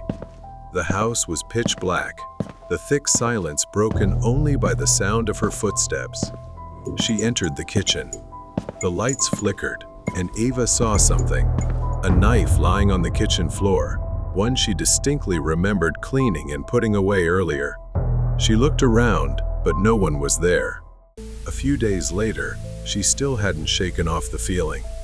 Eva tried to relax by watching TV, and at some point, she fell asleep there. While asleep, she heard a faint rustling noise. It seemed to be coming from the kitchen. A light flickered near the refrigerator. She cautiously approached. The scene sent chills down her spine. Lily? She softly called, but there was no response. She moved closer. Her sister appeared to be sitting with her back to the refrigerator, eating something in an almost frantic manner. Something about the way she was eating felt off. She wasn't sure it was really her sister. Exhausted, Eva chuckled to herself, thinking perhaps her sister was just really hungry, trying to steady her trembling hands. She dismissed the thought, assuming it was her sister, and went back to her room, too tired to care. The next morning, before heading to school, Eva saw her sister. Eva asked her about the strange encounter. Were you okay last night, Lily? Why were you home so late? Lily looked surprised and confused, unsure of what Eva was talking about. She told Eva that she had worked the night shift and hadn't come home last night. Lily assumed Eva must have been sleepwalking. Eva froze. The woman she saw eating frantically in the kitchen wasn't her sister. But then, who was it? As usual, Eva finished dinner and began tidying up in the kitchen. Suddenly, the lights went out without warning. She stumbled in the darkness, trying to locate the light switch. As her hand reached out for the switch, she felt an icy presence standing behind her. A chill ran down her spine as she glimpsed a reflection in the refrigerator door. It was a figure resembling her sister, grinning unnaturally wide. She thought it must be a hallucination, a trick of her mind. That night, Eva struggled to sleep, tossing and turning in bed. Eventually, she dozed off, but was abruptly awakened by the sensation of the bed shifting beside her. Her eyes flew open in shock. She turned and froze. It wasn't a woman, but a man with a beard sitting on her bed. His lifeless eyes bore into hers as he spoke in a calm, haunting voice. Eva, my sister. Eva screamed and bolted from the bed. The man disguised as her sister chased after her, laughing slyly. She ran, desperate to escape. At the door, she fumbled with the handle in panic. Just as she managed to open it, he, still in his disguise, grabbed her arm and laughed triumphantly. Eva struggled, grabbing a lampstand from a nearby shelf and smashing it against his face. She fought her way free and sprinted to a neighbor's house for help. The neighbor helped her call the police, but when they arrived to take him away, he was sitting curled up in fear, then laughing inexplicably in Eva's room. The man, once in custody, confessed that he had been stalking her for a long time, hiding in the shadows. His trauma stemmed from a history of abuse. He had a compulsion to impersonate the people he encountered, believing he was becoming those he wanted to harm, including pretending to be Eva's sister. Eva and her sister finally found peace after the man was arrested, though the experience left emotional scars they could never forget. They comforted each other, knowing the nightmare was finally over. The Dark Truck.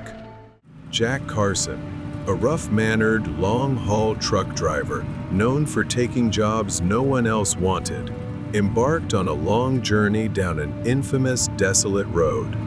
His truck was tightly sealed, labeled only as medical supplies. The highway stretched endlessly, eerily quiet, with no signs of life except for the occasional rustling of dead trees in the wind. It was the kind of road you only took if you absolutely had to. Jack stopped at a solitary, dilapidated rest area. He stepped out for a smoke, the silence pressing on him like a physical weight. The wind carried faint, eerie whispers. Jack couldn't tell where they came from, but as he looked around, there was no one in sight. As he leaned against the truck, breathing in the air, a soft yet menacing voice whispered in his ear. You will die, as I did. Startled, he turned around, dropping his cigarette, but there was no one there. Just a strange mist swirling outside the window. Shaken, Jack climbed back into the truck and slammed the door shut. He had never experienced anything that felt so real. As soon as he started the engine, the radio turned on with an old, haunting tune. He brushed it off, thinking it was a malfunction. His hands trembled as he turned the knob to silence it, but the static continued, almost as if mocking him. Driving down the dark stretch of road, those words kept echoing in his mind. You will die, as I did. Growing louder with each passing moment. Driving deeper into the night, Jack noticed movement on the roadside. He squinted, unsure of what he was seeing, thinking it might be an animal. But as he got closer, the shapes formed into human figures, standing on the roadside, half hidden in the mist. Some waved cheerfully, but upon closer inspection, their smiles were twisted and maniacal, exuding malicious hatred. Others simply stared, their hollow eyes devoid of life. One figure pressed itself against the windshield, grinning mischievously. Jack held his breath as he slammed on the brakes. The figure vanished as soon as he looked away, leaving only the sound of the truck's tires screeching against the pavement. He gasped for breath, panic rising. What the hell is going on? Jack's eyes darted from side to side, trying to make sense of the shapes in the mist. The highway seemed endless. Jack could feel fatigue setting in. His eyelids grew heavy, and the road stretched on endlessly. He eventually stopped at another rest area, hoping to catch some sleep. Jack leaned back in the cabin, closing his eyes and falling into a deep sleep, the hum of the engine lulling him into a false sense of security. Then Jack woke up with a start. A weight pressed against his chest, making it hard to breathe. His hands were pinned to the seat, leaving him unable to move. A wailing scream tore through the air, very close, as if it came from right in front of Jack. His eyes shot open wide. A figure, a woman, stood before him, her mouth open in a silent scream, her eyes milky white and hollow. He couldn't breathe. He couldn't move. Jack tried to scream, but no sound came out, as if the world was closing in on him. And then everything went dark. He jolted awake, gasping for air. The sun was rising as Jack stepped out of the truck, his body trembling. He couldn't shake the feeling that something had tried to take him. The mist had cleared, but the memory of the woman's wailing cry lingered in Jack's mind. Jack returned to the desolate road he had driven 1,000 times before. Tempted by money, he ignored what he had seen before. The thick fog swallowed everything. A figure, barely visible in the mist, darted in front of the truck. Jack swerved, yanking the wheel hard. The truck veered, narrowly missing the faint figure as it lunged toward him. His breath caught in his throat, his hands gripping the steering wheel tightly. As the truck wobbled back under control, Jack glanced into the rearview mirror. Nothing, no figure, no movement. Shaking, he took a sip of coffee. The bitter taste did nothing to calm him. It wasn't long before Jack's anxiety turned to sheer terror. Suddenly, an icy chill swept through the cabin, making the hair on his neck stand up. He felt someone sitting beside him. He glanced at the passenger seat. A pale woman with sunken eyes and disheveled black hair, dressed in tattered clothes, sat there in eerie silence. She slowly turned her head to face him, staring intently. Now it's your turn. to pay for the lives you've taken. Jack gripped the wheel, struggling to keep control of the truck, demanding to know who she was. Then the woman lunged at him, her icy hands tightening around his neck. Jack screamed, but it was choked off. Disoriented, Jack instinctively hit the gas as he struggled to break free from the crushing grip. The truck swerved, its tires screeching on the wet road. Jack's vision blurred, his mind spinning as if he were sinking into darkness. He gripped the wheel with one hand, the other flailing in the air. His fingers passed through her futilely. "Please don't do this." The woman didn't respond, her gaze glowing with a deadly hatred. Jack felt the truck slipping out of control, sliding sideways toward the edge of the road. He tried to hit the brakes, but his legs were numb. Jack's world went black. His body slumped into the seat. The truck careened off the road, the sound of metal scraping against gravel and dirt filling the air until it crashed through the guardrail, plunging into the ravine.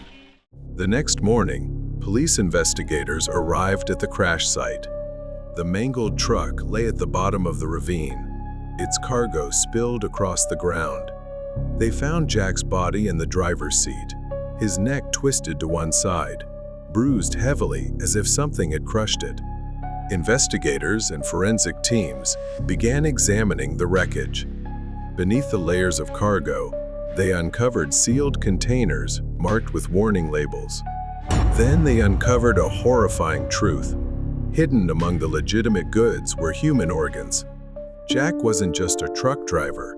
He was a trafficker of human organs, disguised as a legitimate cargo hauler. As the investigation unfolded, it revealed an illicit network that Jack was a part of, operating under protection for years. Many innocent lives had been lost at the hands of these merciless criminals. The ghost of the woman stood at a distance, her purpose fulfilled. For Jack, it was too late. He had no chance to turn back. He had faced the consequences of his actions. The secret of the black umbrella. Last June, I had just moved to the city to attend college. Heavy rain soaked the campus as I trudged toward the dormitory, my luggage drenched. I walked through the courtyard, and my eyes caught sight of a black umbrella lying on the ground. At that moment, I wanted to find its owner, but I couldn't see anyone around. Reluctantly, I picked it up, thinking I would try to find its owner later. So, I decided to take the umbrella to the dormitory. But when I got to the dorm, I had to rush to change out of my wet clothes and prepare for bed. In the meantime, I hung the umbrella up and almost completely forgot about its existence. Outside, the rain continued to fall. After a long day and soon feeling exhausted, I prepared to sleep. As I lay down, the thought of the umbrella crossed my mind, but I brushed it aside. I woke up at midnight, feeling cold despite being under a thick blanket. A strange chill seemed to seep through the room, and as I lay there, I noticed a shadow in the hallway outside my door. But when I got up to check, I found the hallway empty. This left me a little perplexed. Then, I looked at the black umbrella hanging by the door again and told myself that I would return it in the morning. The next morning, my roommate found me feverish, my skin damp and my body weak. The dorm manager allowed me to stay in bed and rest while my friends went to class. I lay there, dozing off intermittently, the sound of rain pattering against the window only adding to my fatigue. As I slept, I heard footsteps echoing in my room, slow and cautious, as if someone was approaching. My eyes opened wide, but I was too weak to move. I felt a figure hovering beside me, suspended by the bed. Gathering all my strength, I turned my head, and my breath caught in my throat. Standing next to me was a young man, drenched in wet clothes, water dripping onto the floor. I couldn't understand how he got in. I hadn't heard the door open. Then what was peculiar was that in his hand, he held tightly onto the handle of the black umbrella. But the scariest thing was the bloodied, pale, gaunt face, the sunken, distorted eyes of the young man glaring at me with anger. I sat up in fear. He stepped closer, lowering the umbrella and raising his hand, reaching towards me as if to corner me against the wall. I stepped back as the young man leaned closer, his voice hoarse with anger as he demanded the black umbrella back. He made me feel terrified, and I screamed. As he pushed me against the wall, his rage overwhelming, I felt myself slipping away, dizzy with fear.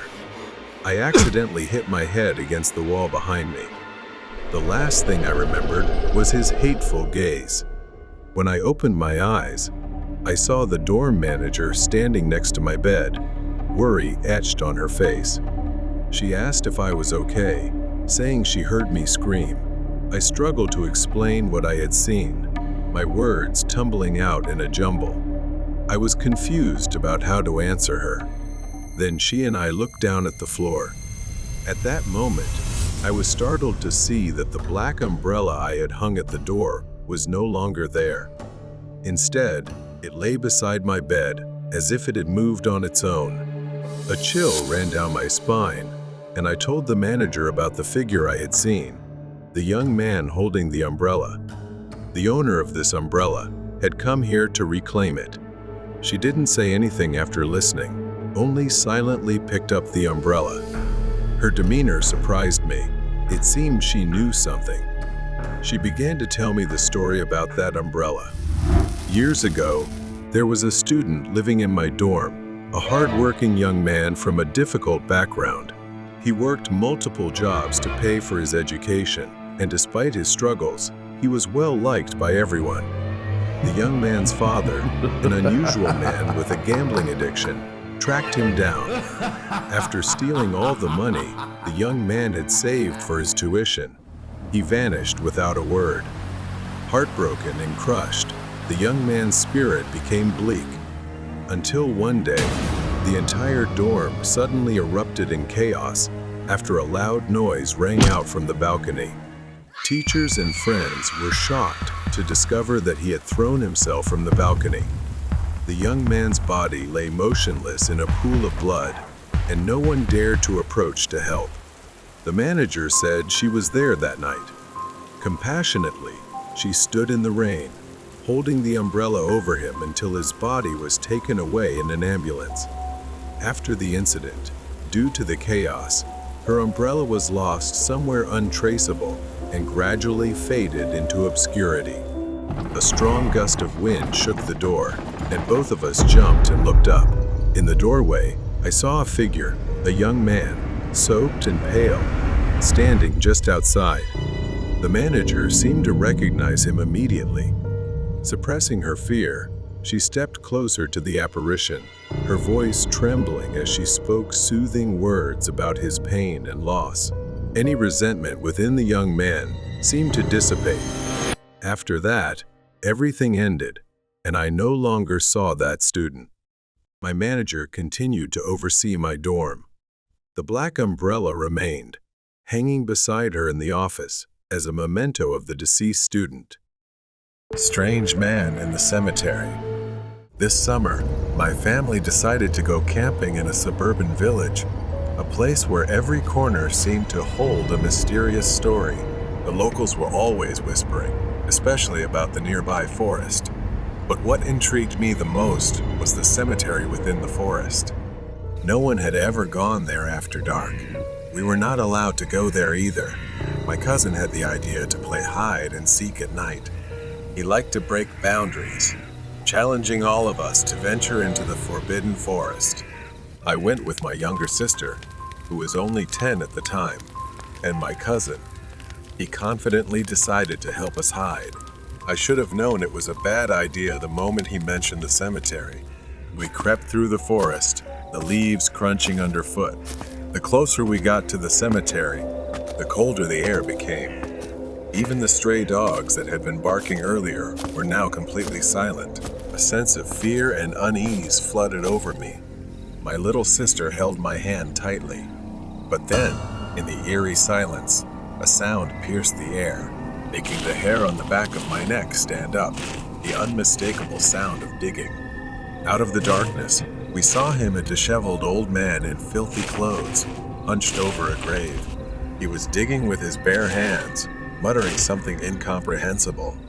My eyes followed his hand. I saw something pale, like a stiff hand, sticking out of the freshly dug earth. None of us dared to move for a moment. My cousin was the first to act.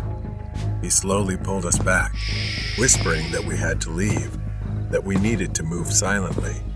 The man bent down again, this time pulling away more earth, revealing more of an arm, a foot, a body. Then he dragged out several small plastic bags and laid them on the ground. My sister trembled, and we were slowly sneaking away. Then I accidentally stepped on a branch. My heart skipped a beat, knowing that sound might give us away. He slowly raised his head, turned to us, and said, You shouldn't be here. Then he stared at us and gave a slow, creepy smile as if he had lost his mind. The man laughed maniacally, wiping his dirty hands on his pants. Then he took a step forward, his bare feet dragging across the ground. You kids want to know what's down here? Before I could react, my cousin scooped up my sister, pulling her into his arms. The man's voice taunted us, as if daring us. See what they're hiding in the ground. I stumbled, frozen. My cousin yanked on my arm, snapping me back to reality. He yelled, "Run!" and we bolted away from the cemetery. I ran as if my life depended on it. I could hear him behind us, his feet scraping on the gravel, his wheezing breath growing closer. I didn't dare stop. My cousin pulled us forward, his grip tight, until we reached the cemetery gate. We burst through the gate. For some reason, the man had stopped. He was no longer chasing us. He didn't follow, just stood there, watching. Then, as if he had never been there, he turned around and disappeared into the darkness of the cemetery. We returned to the campsite. No one said a word or mentioned what had happened. The next day, we found out that the old man had been arrested by the police. He was a deranged criminal who had been desecrating graves to smuggle drugs across the border. That night, we felt truly lucky. I still wonder what would have happened if he had been younger, stronger, faster.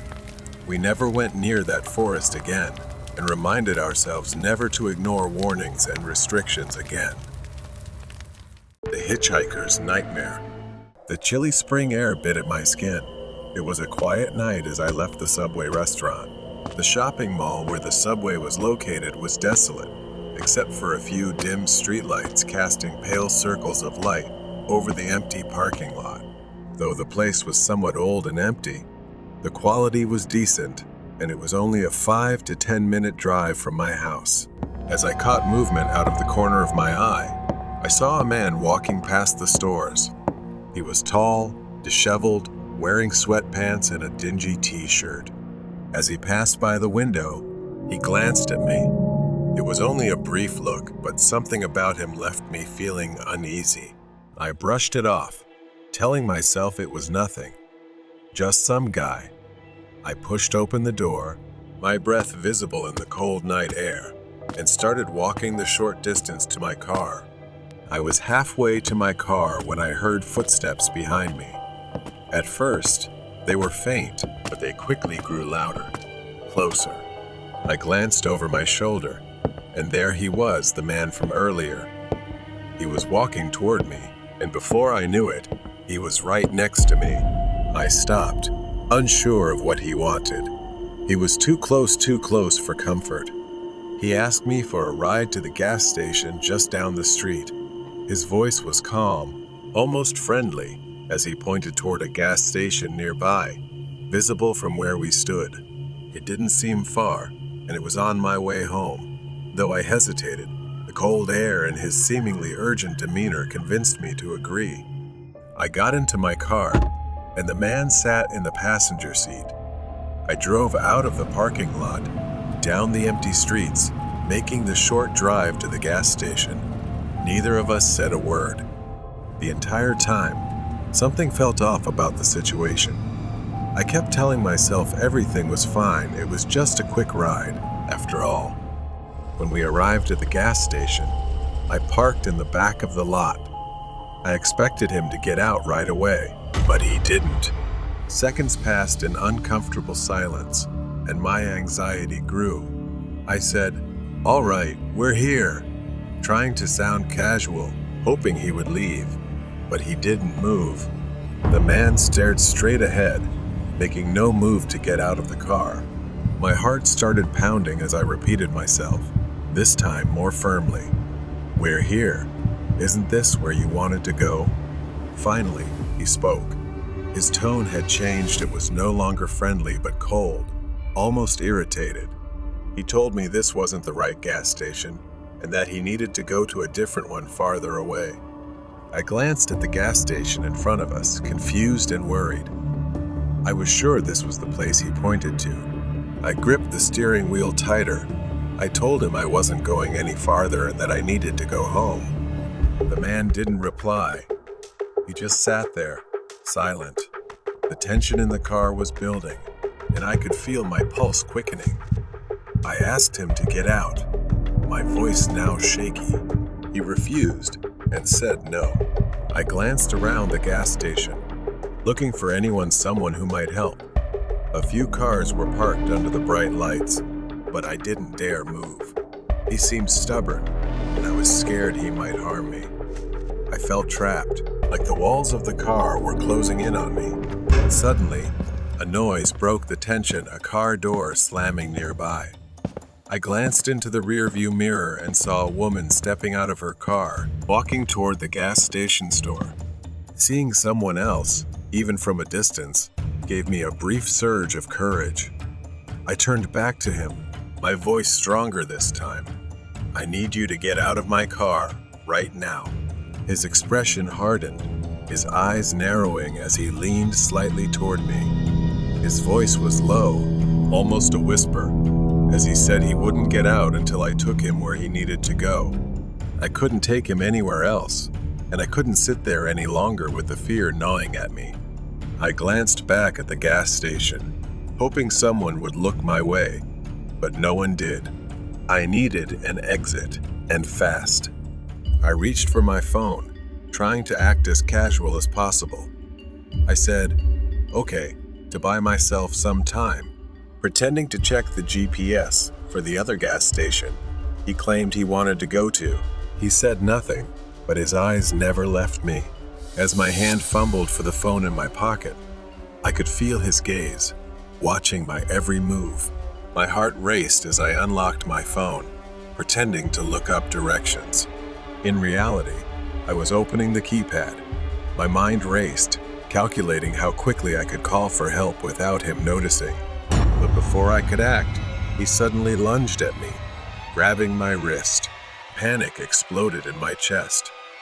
He squeezed my wrist painfully as he leaned closer, his face just inches from mine. I tried to pull away, but he held me tight. His voice was cold, threatening, telling me not to even think about it. I froze. My breath became shallow as I tried to stay calm and think of a way out.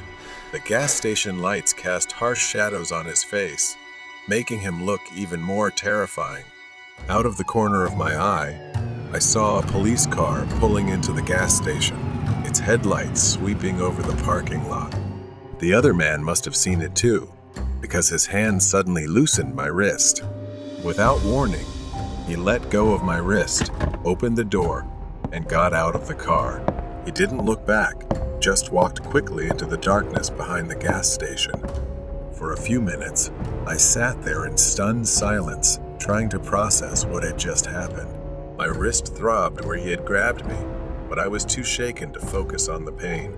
I took a deep breath, my hands trembling as I started the engine. I didn't want to stay there any longer. Without looking back, I drove out of the parking lot and onto the road, my headlights cutting through the darkness. As I drove, my mind replayed the encounter over and over, each detail etched into my memory. What did he want? What would have happened if the police hadn't shown up? One thing was certain, I would never make the mistake of letting a stranger into my car again. When I finally got home, I parked in my driveway and sat in the silence of my car for a long time, staring out at the empty street. The weight of what had just happened settled over me, and for the first time that night, I allowed myself to fully feel the fear. After resting for a bit, I was scrolling through the web to calm my nerves when I stumbled upon Complaint and wanted reports about a man who looked exactly like the one I had encountered. He was known for tricking people into giving him rides, then using various methods to steal something. He wanted after following his victims. Using the phone number I found in the article, I immediately reported to the local police where I last saw him, right that same night.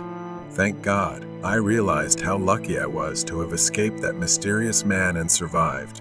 Lucky that the police had been there. Lucky that I hadn't driven him farther and made it home safely. The House of the Lost Child. It was 2006 when my family moved into this house. My parents decided to quit their jobs and start anew in the countryside.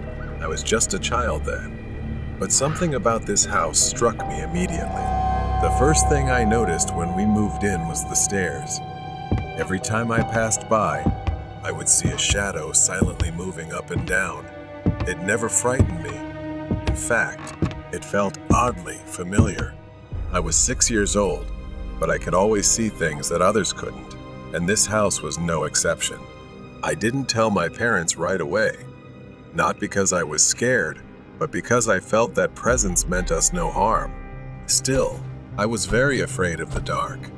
My room was upstairs while the bathroom was downstairs.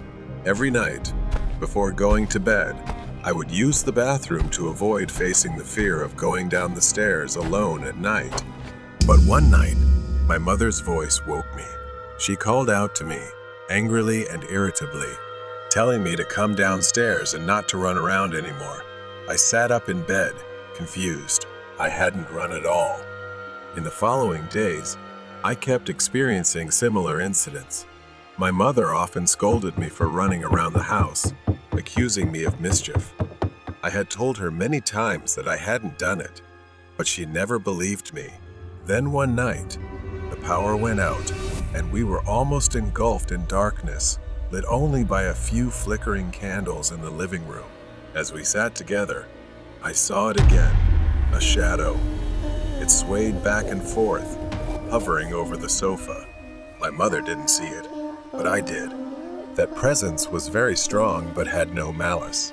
That night, as we lay in bed, my mother and I heard a voice, soft yet clear as day. "Mom, where are you? I'm cold." That voice belonged to a child, and it came from just outside our bedroom. My mother looked at me, eyes wide with fear. As I grew older, I began to understand that the shadow wasn't there to harm us. It wasn't a ghost trying to scare us, but a lost child searching for something. The more I thought about it, the more I realized that spirit was looking for its mother. I had a friend who could sense things like I could, and they suggested that I tell the spirit to move on. So one quiet afternoon, I stood in the living room and said to the air, "I believe your mother loves you very much. You can move on. It's time to go to a happier place." The house felt different afterward. The shadow disappeared. The footsteps stopped. No more voices at night. I thought that the spirit had finally found peace, or perhaps it needed to validate something because it had been left here and unable to move on in this house. In 2018, my aunt, Tita, who had worked abroad, returned home to retire. One evening, we sat together in the living room, sharing stories. We talked about the strange occurrences that had taken place in the house over the years. I told her about that spirit, about how my mother had once mistaken it for me because it looked like a small child. I explained how I had ultimately helped it move on. As I was speaking, I noticed something.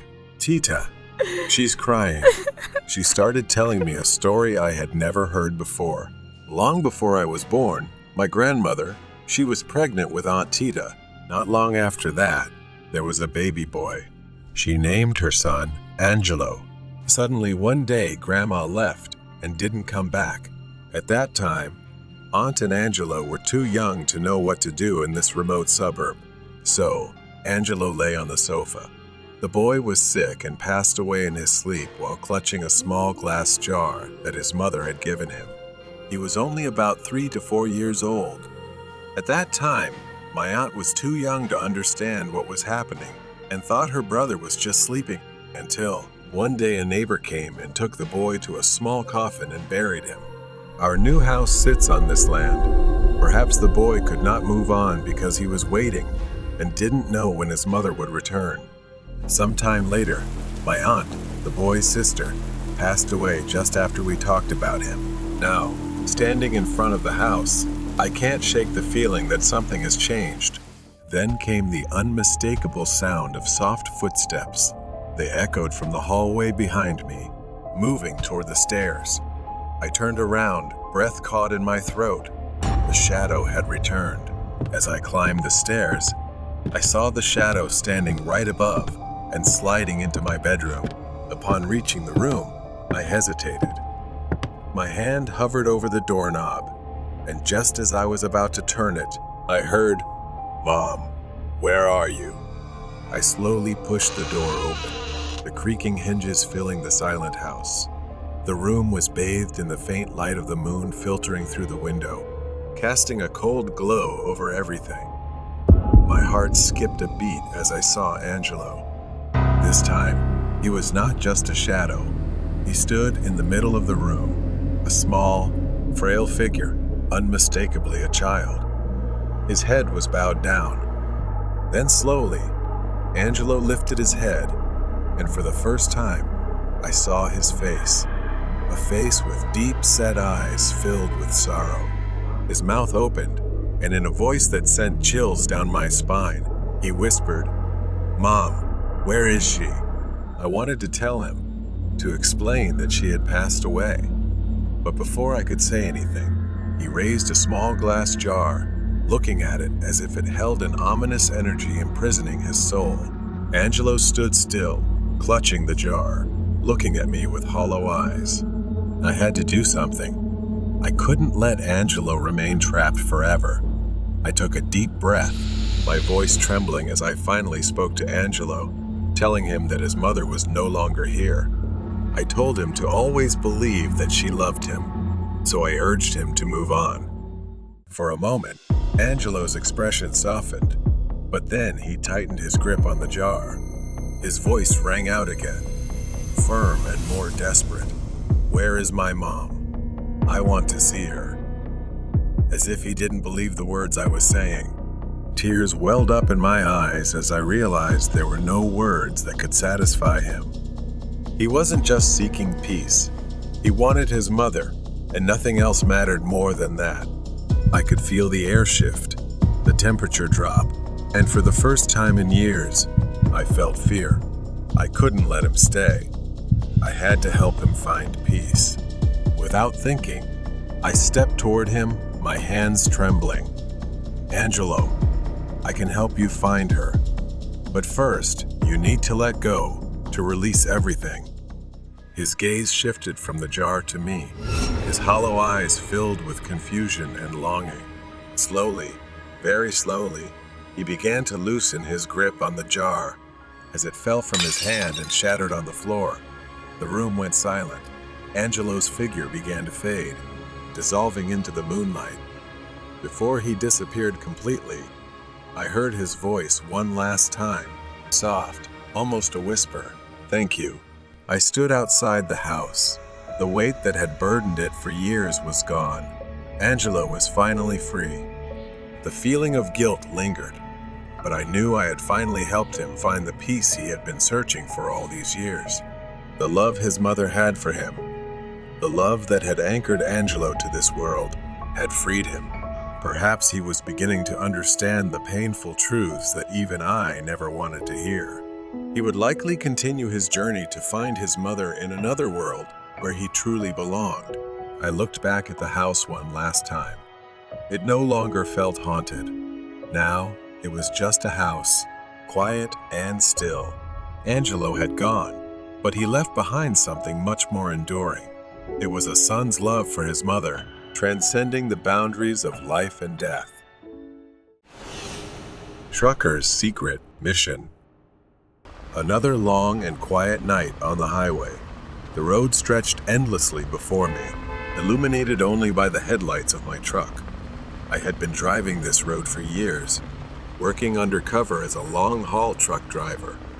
My real job was much more dangerous, tracking criminals, operating on these desolate roads under the cover of darkness. I am an undercover cop. My truck is my weapon, my disguise, and my hideout.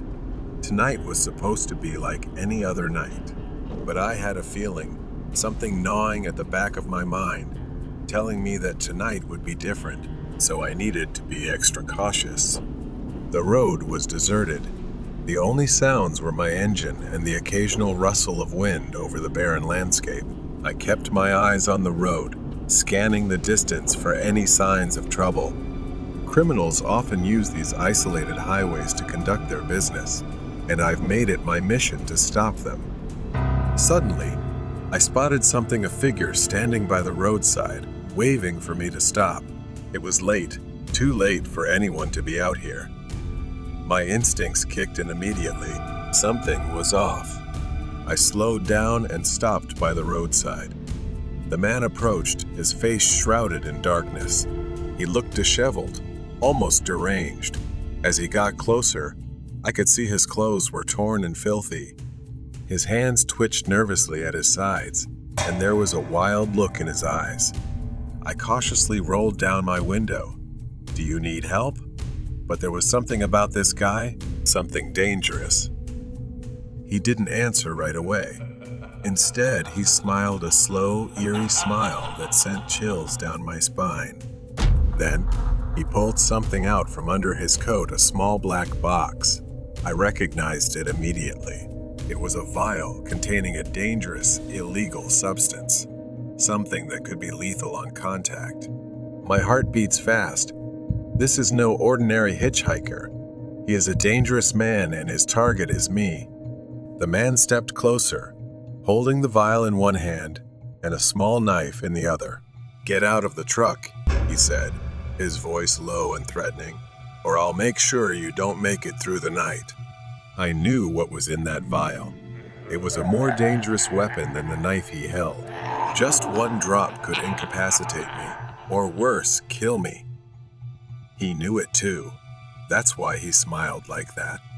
I kept my cool. My training kicked in. I had dealt with guys like him before, unpredictable and dangerous. But this time was different. He wasn't just a criminal, he was playing a twisted game, and I was his target tonight. I slowly unlocked the door, my mind racing as I tried to think of my next move.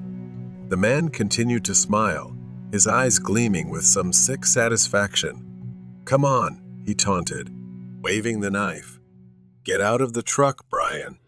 I froze. How did he know my name?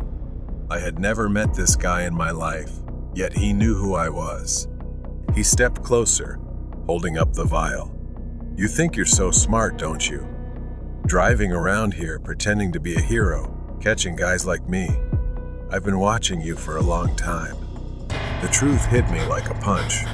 This wasn't random. He had planned this, but maybe he didn't know I was really a cop.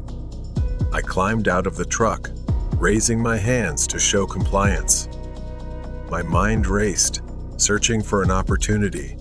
The man circled around me, still grinning like a madman. He sneered, starting to pace back and forth, waving the knife and vial as he spoke. His words grew more erratic. He muttered something about me stealing it from him, but I couldn't even remember what it was. I racked my brain, trying to recall him. I had taken down countless criminals in my time. Drug dealers, traffickers, murderers. Any of them could have a grudge. But this guy, his face didn't ring any bells. His eyes burned with hatred as he said, "Now I'm going to ruin your life." He stepped closer, waving the vial in front of me. He whispered, "Just one drop. and it'll all be over. I stood still, watching his every move. He was too close, too confident. He thought he had won, but he was careless, distracted by his own need for revenge. Suddenly, luck was on my side. As he rambled, I noticed a flaw in his plan: the way he loosely held the knife. How distracted he was. He was too immersed in his own twisted game. Luckily, every time I went on a mission, I always wore gloves to protect myself from hazardous materials. Without warning, I lunged forward, knocking the vial from his hand, sending it skidding across the pavement. He was shocked, but not for long. He swung the knife at me, but I was ready because I had been through it and knew how to handle it. I grabbed his wrist and twisted until he dropped the blade. The struggle was quick and brutal. I used every trained skill to subdue him, pinning him to the ground before he could react. He thrashed, cursing and screaming, but it was over. I had him. As I held him down, panting from the exertion, I asked, "Who are you? Why are you doing this?" He just laughed a cold, empty laugh. I stared at him, the pieces falling into place. He was one of the first criminals I had ever apprehended, a drug trafficker. He didn't forget. I waited, planned, burned my hatred for years. I squeezed him. His words stabbed deeper than any weapon. He didn't pursue money or drugs or even freedom. He pursues revenge aimlessly and empty. Once he was subdued, I discreetly pressed for backup, making sure no one knew my true identity, while I waited for the other officers to arrive. I couldn't shake the chill down my spine. This man, this forgotten criminal, had built his entire life around destroying me. The lights of the patrol cars approached. This job wasn't just about catching criminals. It was about the shadows that follow you, carrying grudges from the past that never truly go away. My colleagues took him away. For every criminal I took down, there would be another waiting, another with a grudge, another seeing me as the one who ruined their lives. But now I understood more. The real danger wasn't out there on the road. It was in the shadows, waiting for the right moment to strike. The stranger's chase at Dunkin' Donut. It was just another regular shift at Dunkin', where I work part-time. The night shift is my usual shift, and tonight was no different. We usually close at 9 p.m., and I've grown used to the quiet that settles over the store as night falls. We had to clean up everything, and my coworker hadn't shown up yet. But that wasn't unusual. I was fine handling the store by myself. The inside of this Dunkin' was larger than most, with a few booths and tables scattered around. I had spent the last few hours in silence. No one had come in, and the last customer had left by 8:30 p.m. With only a few minutes left until closing, I walked around as usual, wiping down tables and making sure everything was tidy. As I passed by, heading back to the counter to clean up, something made my heart race. I hadn't noticed him before, but there was a man crouched down, almost hiding in the corner, completely out of sight from behind the counter. Everything seemed to freeze as his eyes locked with mine the moment I saw him. For a second, neither of us moved. The man slowly stood up. He was of average height, skinny, with messy hair and disheveled clothes. I asked him if he was okay, my voice trembling as I tried to stay calm. He didn't respond right away, mumbling that he was fine. I reminded him that we were closing and he needed to leave. He nodded and started walking toward the door. For a moment, I thought everything was fine. But then, without warning, he turned around and sprinted toward the counter with a crazed look on his face. Everything happened so fast. He didn't head for the door. He ran straight behind the counter, his eyes locked on the cash register. I began to realize what was happening. Without hesitation, I made for the exit, my mind racing. I didn't care about the cash register. I just needed to get out. Guys like him are dangerous, and they usually carry weapons. I had to be smart about this, but before I could reach the door, his voice rang out, loud and threatening. He shouted, his voice filled with anger. Stop. Froze for a second, but instinct kicked in, and I kept moving, my heart pounding in my chest. I pushed the door open and ran out, without looking back. I thought he would be inside to rob the store, but I was wrong. He chased after me, running through the parking lot, and fear gripped me like never before. I looked around the area, but most of the stores were dark and closed. I spotted a gas station in the distance, its lights flickering like a beacon of hope. I ran faster, my breath quickening, and he was still behind me. The distance between us seemed to shrink. I burst into the gas station, my chest heaving with each breath. It was the closest place still open. As I ran inside, I shouted for someone to call the police. My voice was panicked and full of fear, echoing through the empty space. The clerk behind the counter and a lone customer turned to look at me. Startled, I ran past them, heading straight for the back of the store. A small restroom sign caught my attention. My fingers fumbled with the lock as I rushed inside. The flickering light in the small restroom, combined with the smell of bleach, heightened my tension. I was shaking uncontrollably. Leaning against the door, I took a deep breath, trying to calm myself. I reached into my pocket, my hands trembling as I pulled out my phone and called the police. The dispatcher reassured me that officers were on their way, but the minutes felt like hours as I waited. I pressed my ear against the bathroom door, listening for any sign of him. Nothing. The silence was suffocating. Was he following me? Was he out there, lurking? I couldn't shake the feeling that something was wrong and that whatever awaited me outside wasn't over. After what felt like an eternity, I slowly unlocked the bathroom door and peeked outside. The gas station was eerily silent. The cashier was no longer behind the counter, and the customer had disappeared. I cautiously stepped out further. The dim lights cast long shadows over the shelves. I walked carefully, my own footsteps suddenly too loud. My eyes darted to the door, but there was no sign of the man outside. For a brief moment, a wave of relief washed over me. Then I saw him. Through the glass window, his face appeared pale and terrifying. His wild eyes pressed against the glass like something from a nightmare. His eyes locked onto mine, a twisted smile spreading across his face.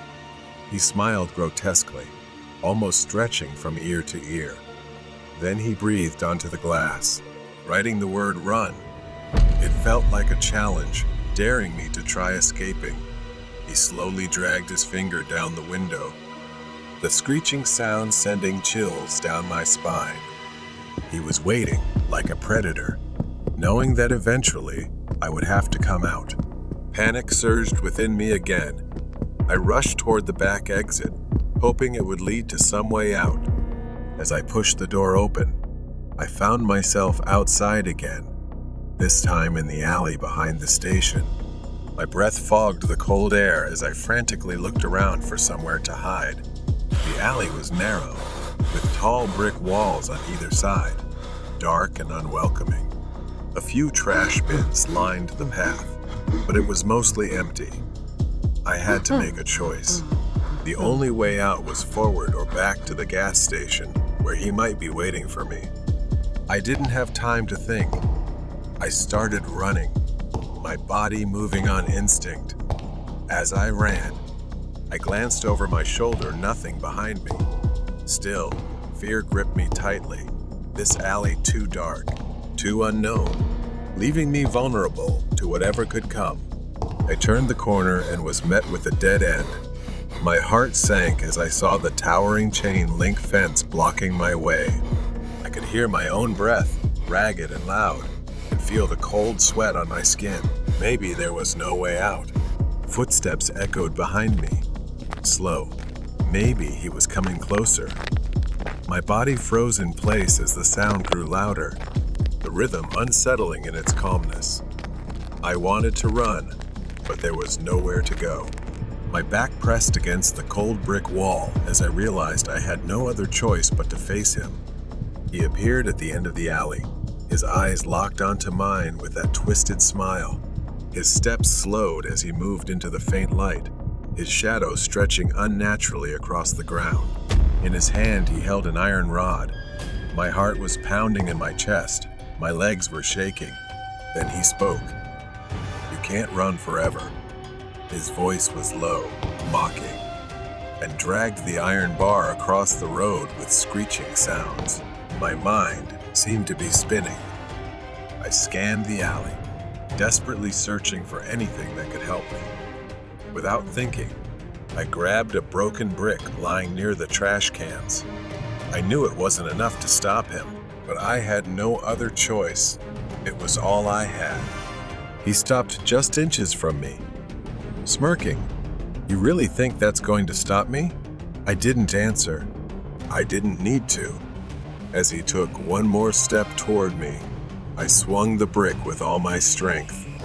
In the moment, he was too focused on taunting me. Turning away smugly, I threw the brick, and it hit him square in the head. For a second, everything froze. He staggered back, the smile vanishing from his face as blood trickled down his forehead. I didn't wait to see what happened next. I seized the moment and ran. I didn't look back. All I could think about was getting as far away as possible. The sound of sirens tore through the night air in the distance. The police were coming, but I didn't stop running. Right then, the screech of tires cut through the air as police cars appeared. 3 patrol cars pulled into the gas station, red and blue lights flashing furiously. I could see the officers jump out, guns drawn, moving with urgency. I tried to shout, trembling as I pointed toward the alley. "He's over there." The officer nodded quickly and signaled to the others. They disappeared into the alley, their flashlights cutting through the darkness as they shouted commands. The man appeared at the mouth of the alley, running toward the parking lot. But this time he wasn't alone. The police were right behind him. His wild eyes darted in every direction as he desperately searched for a way out, but he was surrounded. The police quickly tackled him to the ground. The man struggled violently, his voice twisted with rage, sending chills down my spine. But now, I was truly safe. The flashing lights of the police cars began to fade as I sat on the cold sidewalk, trying to piece together everything that had happened. It was over, but the horror still lingered. The troublemaker at Starbucks. Lai had just graduated from college and found a temporary job, which left her struggling to find a place to live. Lai rented a small apartment near a Starbucks, where she worked as a barista. Starbucks was a hangout spot for local musicians and artists, the kind of crowd who knew their coffee. It stayed open until midnight, sometimes even later on weekends.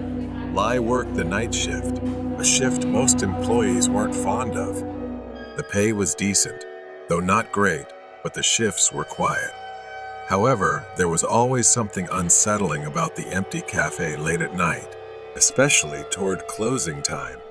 She spent most of her time cleaning and making coffee to keep herself busy.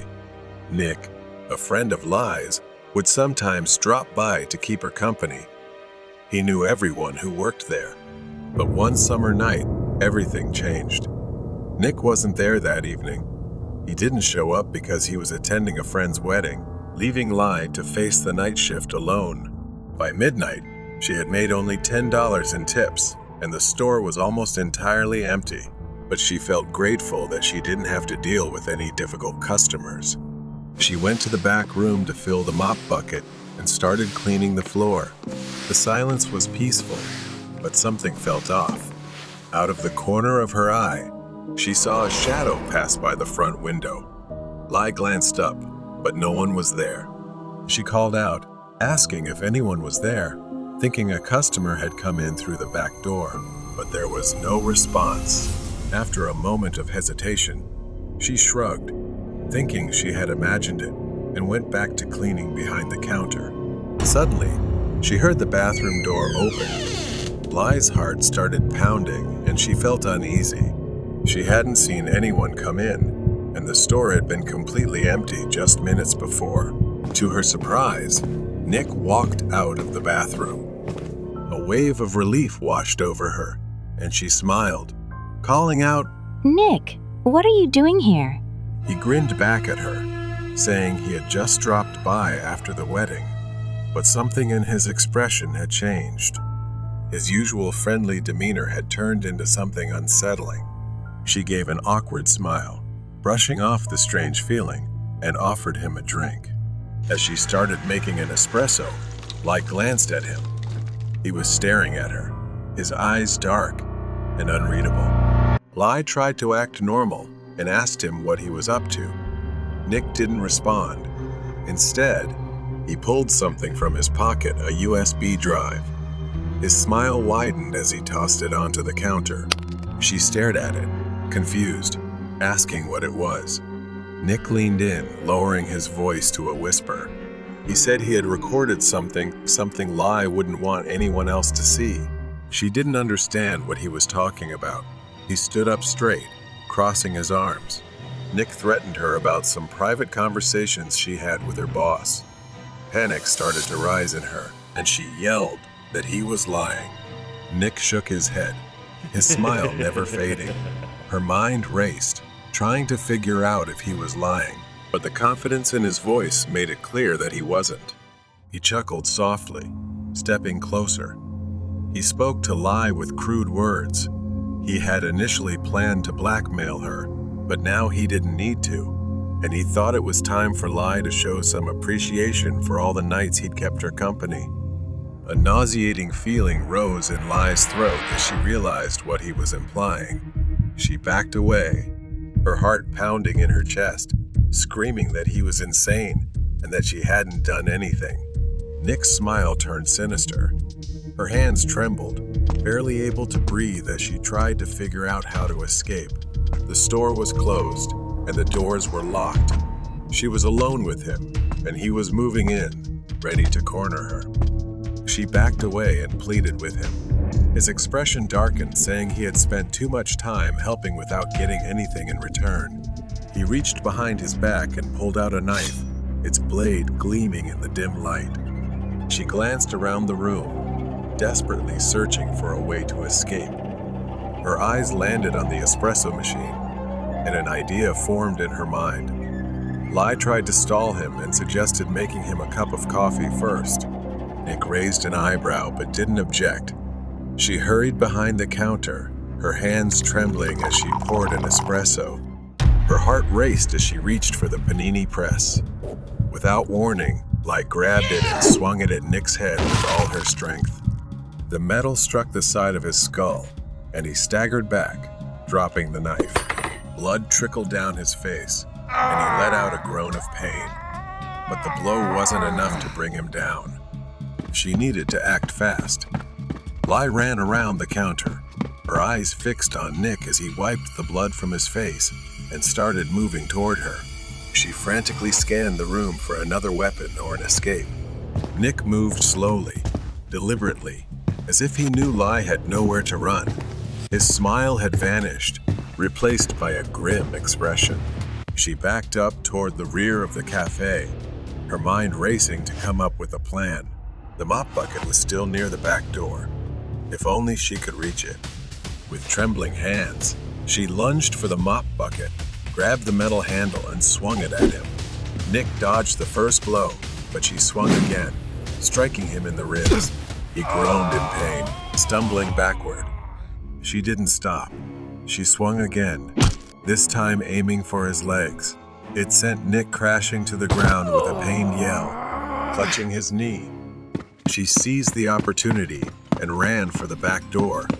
Lai fumbled with the lock as Nick struggled to get up. She finally managed to open the door and dashed out into the alley behind the store.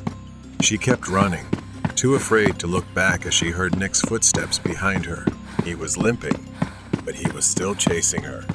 Lai rounded a corner and spotted a large metal dumpster near the end of the alley.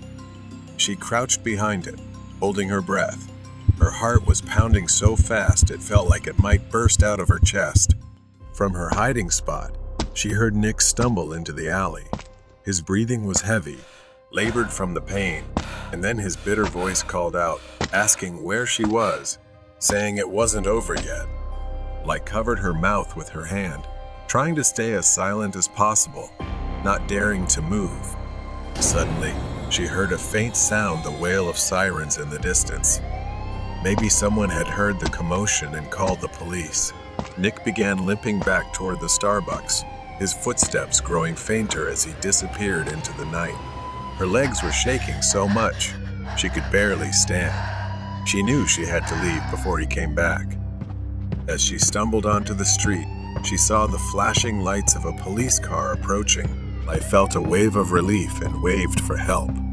A short time later, Lai was brought to the interrogation room at the police station. The officers came in and told her that Nick had been arrested. He had been hiding in the cafe, trying to erase the security footage. The relief was immense. It was finally over. Nick had been arrested, and the evidence against him was undeniable. He would be charged with multiple crimes, including assault and attempted blackmail. The nightmare was over, and Nick would pay for everything he had done. The cruise ship in room 105. 2 years ago, after days of hard work, I treated myself to a vacation. I had booked my holiday on a cruise ship, and my room was in cabin 105.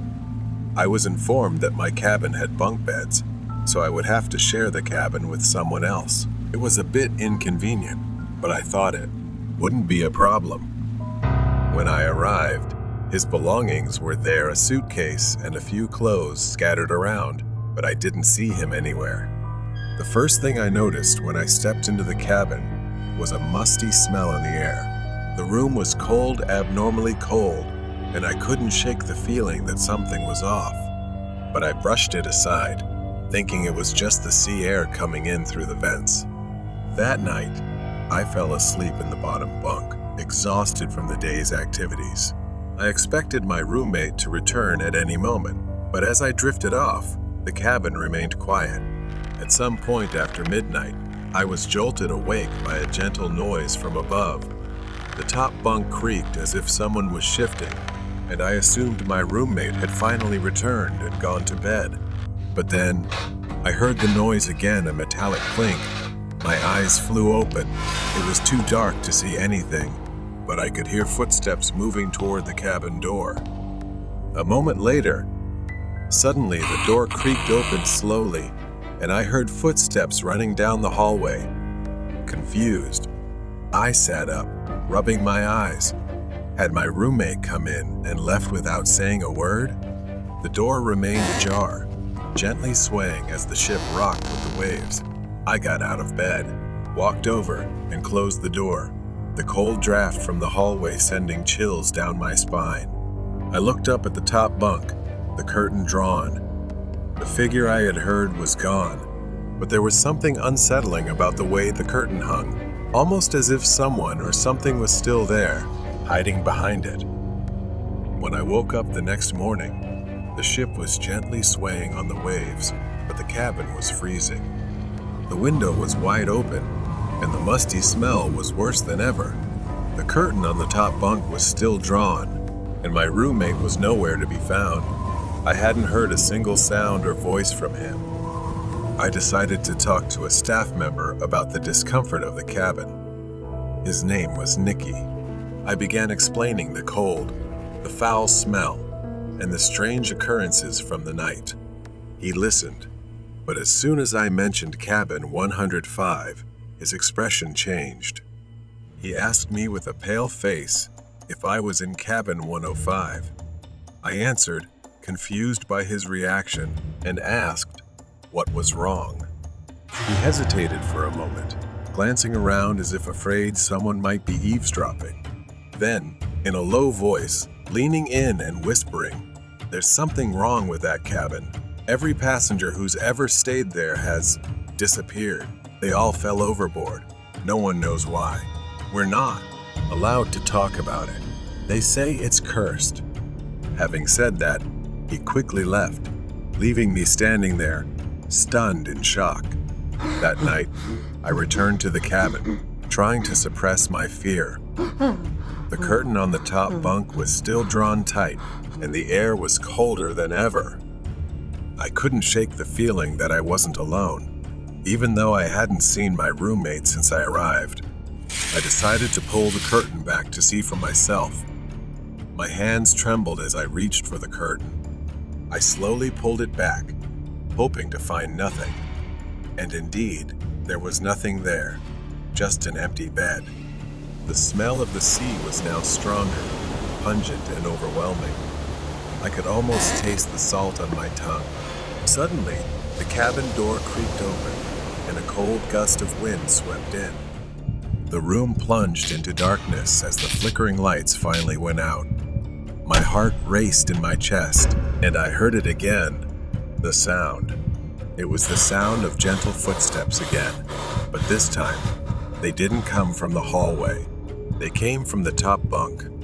I turned around just as I heard the creak that seemed to echo throughout the room. My blood ran cold.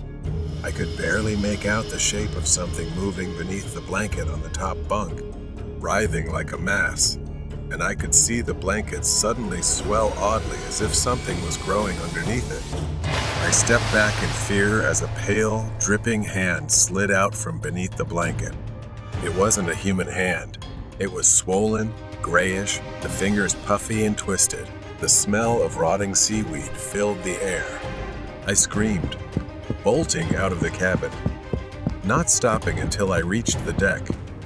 The cold night air hit me, and I leaned against the railing, trying to catch my breath. But when I looked up, the sight before me left me breathless. There, on the deck, was the shadow of a man. His body was pale and bloated, his clothes tattered and soaked. His hollow eyes stared at me, empty and soulless. I ran to one of the ship's staff, desperate to tell him what had happened.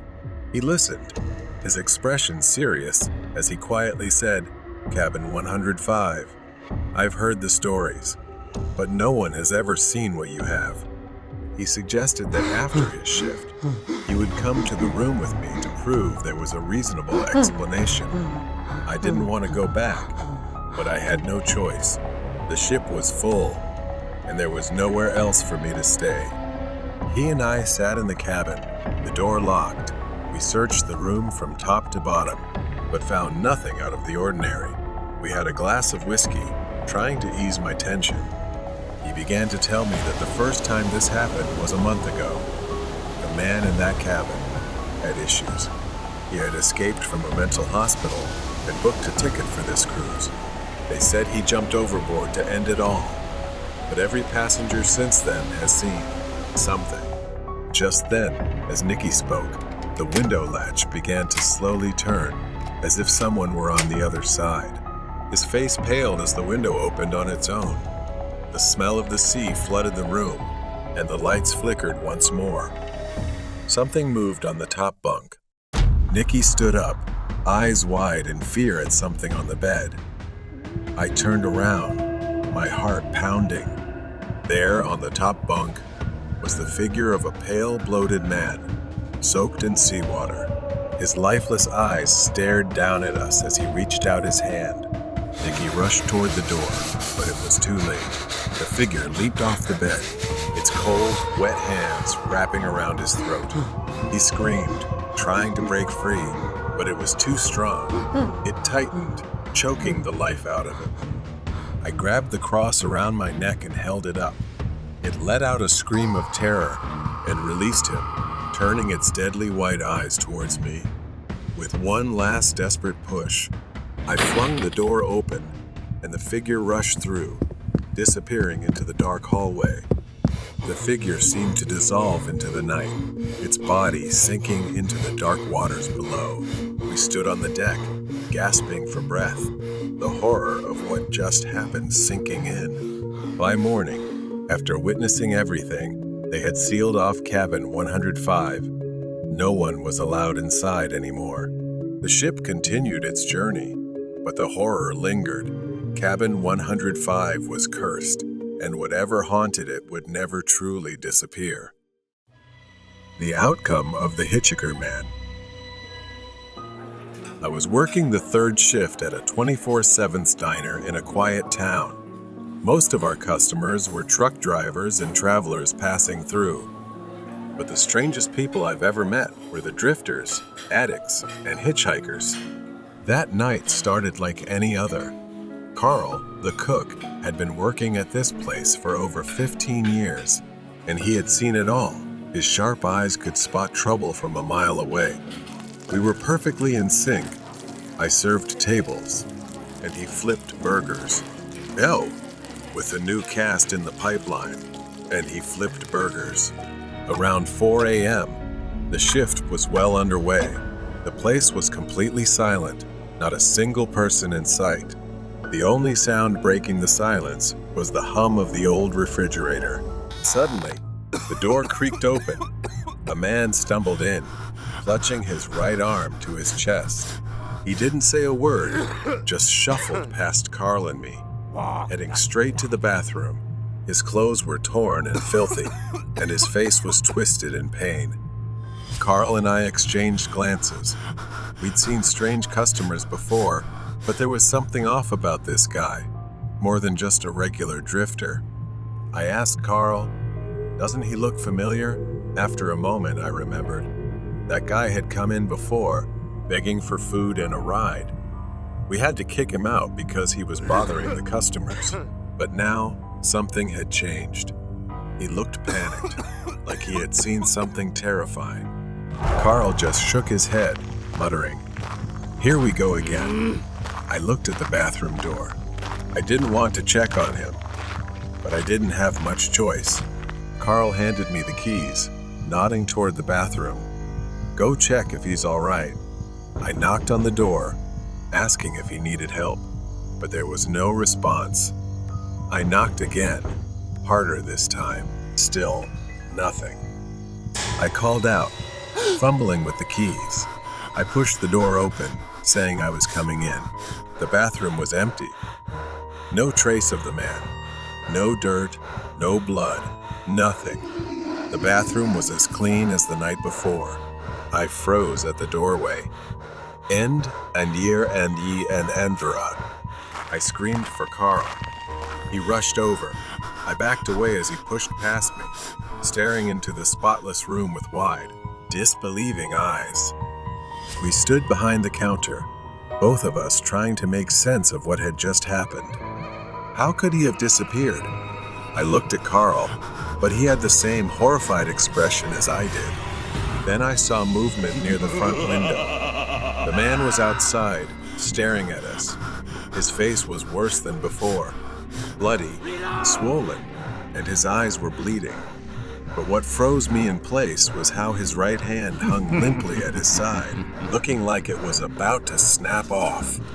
His thumb was sticking straight up, unnaturally stiff, as if he was trying to hitch a ride. Before I could grab the phone to call 911, a loud noise echoed from the back of the diner. Carl and I rushed to the back. It was coming from the freezer. Someone was tearing into the food boxes. Carl grabbed a knife from the counter, and we slowly moved in. The man was inside, tearing open a box of frozen meatballs and pressing a pile of meat against his arm, like he was possessed. But his arm, it wasn't right. His hand was dangling, almost detached from his wrist. For a moment, everything went still. We locked eyes on him, witnessing something we couldn't believe. Then, at an unnatural speed, he bolted past us, kicked the kitchen door open, and ran outside. Carl and I stood there, too shocked to react. We had just witnessed the impossible. Carl hurried to the front, locked the diner doors, and turned off the lights, plunging the place into darkness. The only light now came from the neon sign outside, casting a dim red glow on the counter. I stood in the middle of the kitchen, my hands trembling. My mind raced, trying to piece together what had just happened. That man, if he was really injured, was moving with an unnatural speed and strength. And those eyes, It was like something else was controlling him. When I looked out the window, the parking lot was empty. There was no sign of the man. Carl stood with me, his face tense, his eyes scanning the darkness outside. I asked Carl what we should do now, and if we should call the police. Carl shook his head and said they wouldn't believe us, and there was no way to explain this. He reconsidered, slowly walking to the phone and picking up the receiver. But just as he dialed 911, the lights in the diner flickered. The hum of the refrigerator went silent, and for a moment, everything was still. Then, in the darkness, we heard a soft, slow tapping on the window.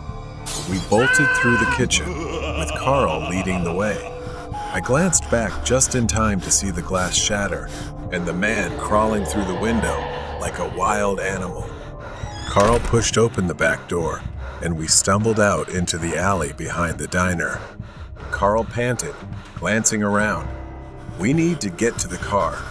We sprinted down the alley, the man's footsteps echoing behind us. He was faster than I expected, his heavy breathing growing louder as he closed in on us. I could hear his raspy voice muttering something, words I couldn't quite make out. Carl reached the car, fumbling with the keys, urging me to get in quickly as the doors unlocked. I yanked the door open and jumped inside just as Carl started the engine. The headlights flicked on, illuminating the man standing at the end of the alley. Now he was covered in blood, his smile wider as he slowly raised his thumb again, rigid and grotesque, like a hitchhiker's signal. Tires screeched as Carl slammed on the gas, and the truck sped out of the alley and onto the road. I glanced into the rearview mirror, my heart still racing. The man stood motionless at the edge of the diner, watching us disappear into the night. We didn't speak for the first few miles, both of us too stunned to process what had just happened.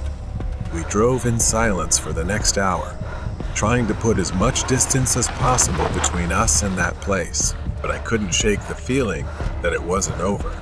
I eventually called the police to report the incident. To my surprise, they told us to head toward a location near the diner. They confirmed that a man matching that description had been reported.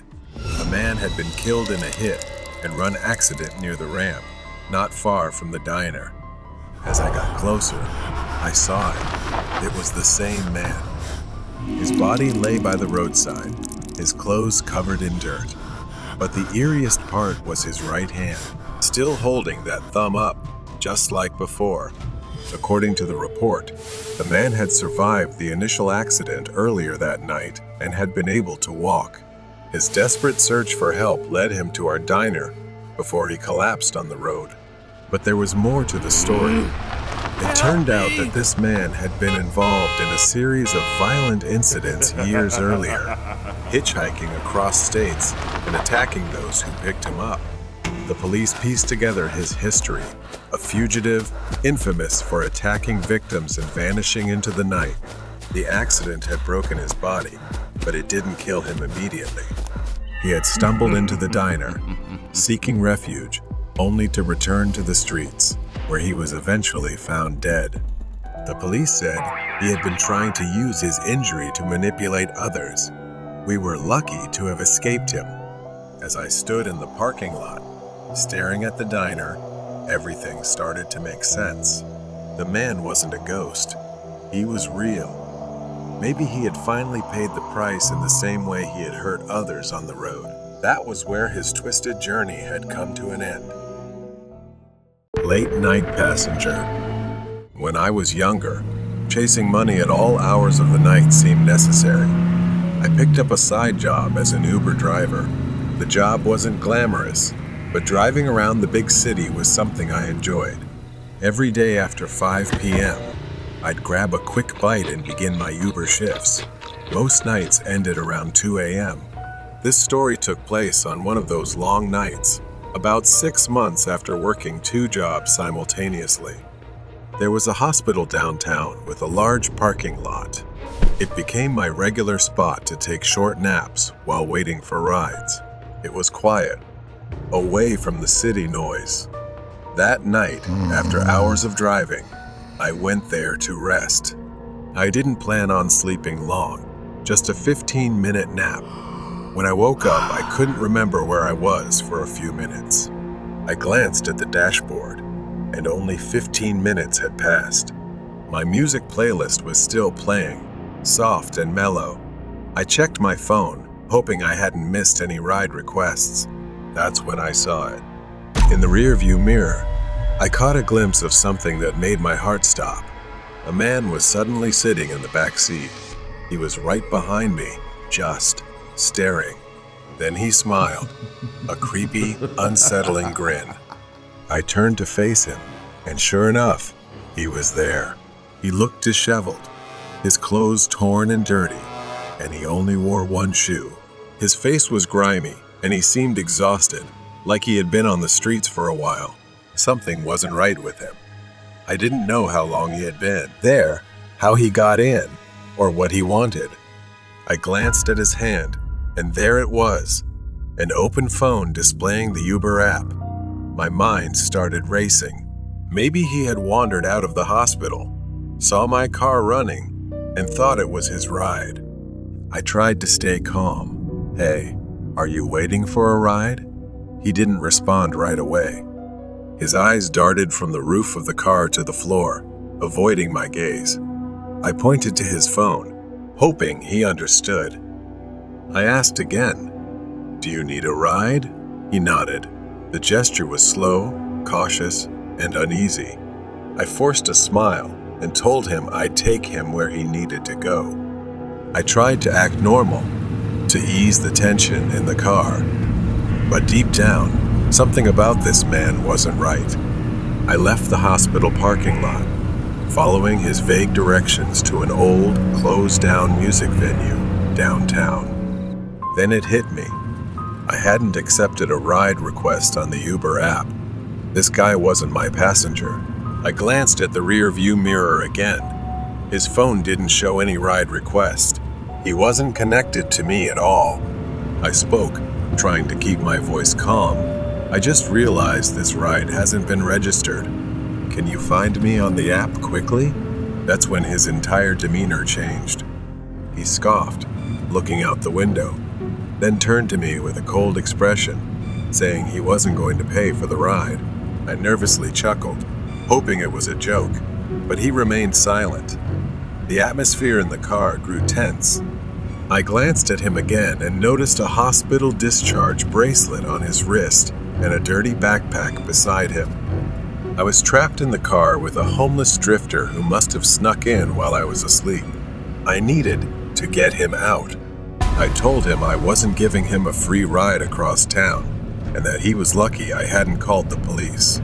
But before I could grab my phone, he lunged and wrapped his hands around my neck. His hands were rough, calloused. I struggled trying to pry his fingers off, but he was too strong. A stench emanated from him. I could barely breathe. Instinct kicked in, and I slammed my foot on the brake. The sudden stop sent him flying forward, loosening his grip just enough for me to break free. I swerved toward the curb. He was dazed. I shifted the car into park, dialed 911, and honked the horn. He groaned, recovering from the impact, and started coming at me again. But this time, I wasn't powerless. I screamed into the phone, describing everything as fast as I could. Then, as if he realized the game was over, he grabbed his backpack and bolted out of the car, vanishing into the night. A few blocks away, the police caught up to him. I watched as they cuffed him. Later, I found out he had escaped from the hospital after being admitted for an overdose. He wasn't just a drifter, he was dangerous, and I had escaped something terrible. As the night came to a close, the only thought in my mind was, I'll never forget to lock my car doors again.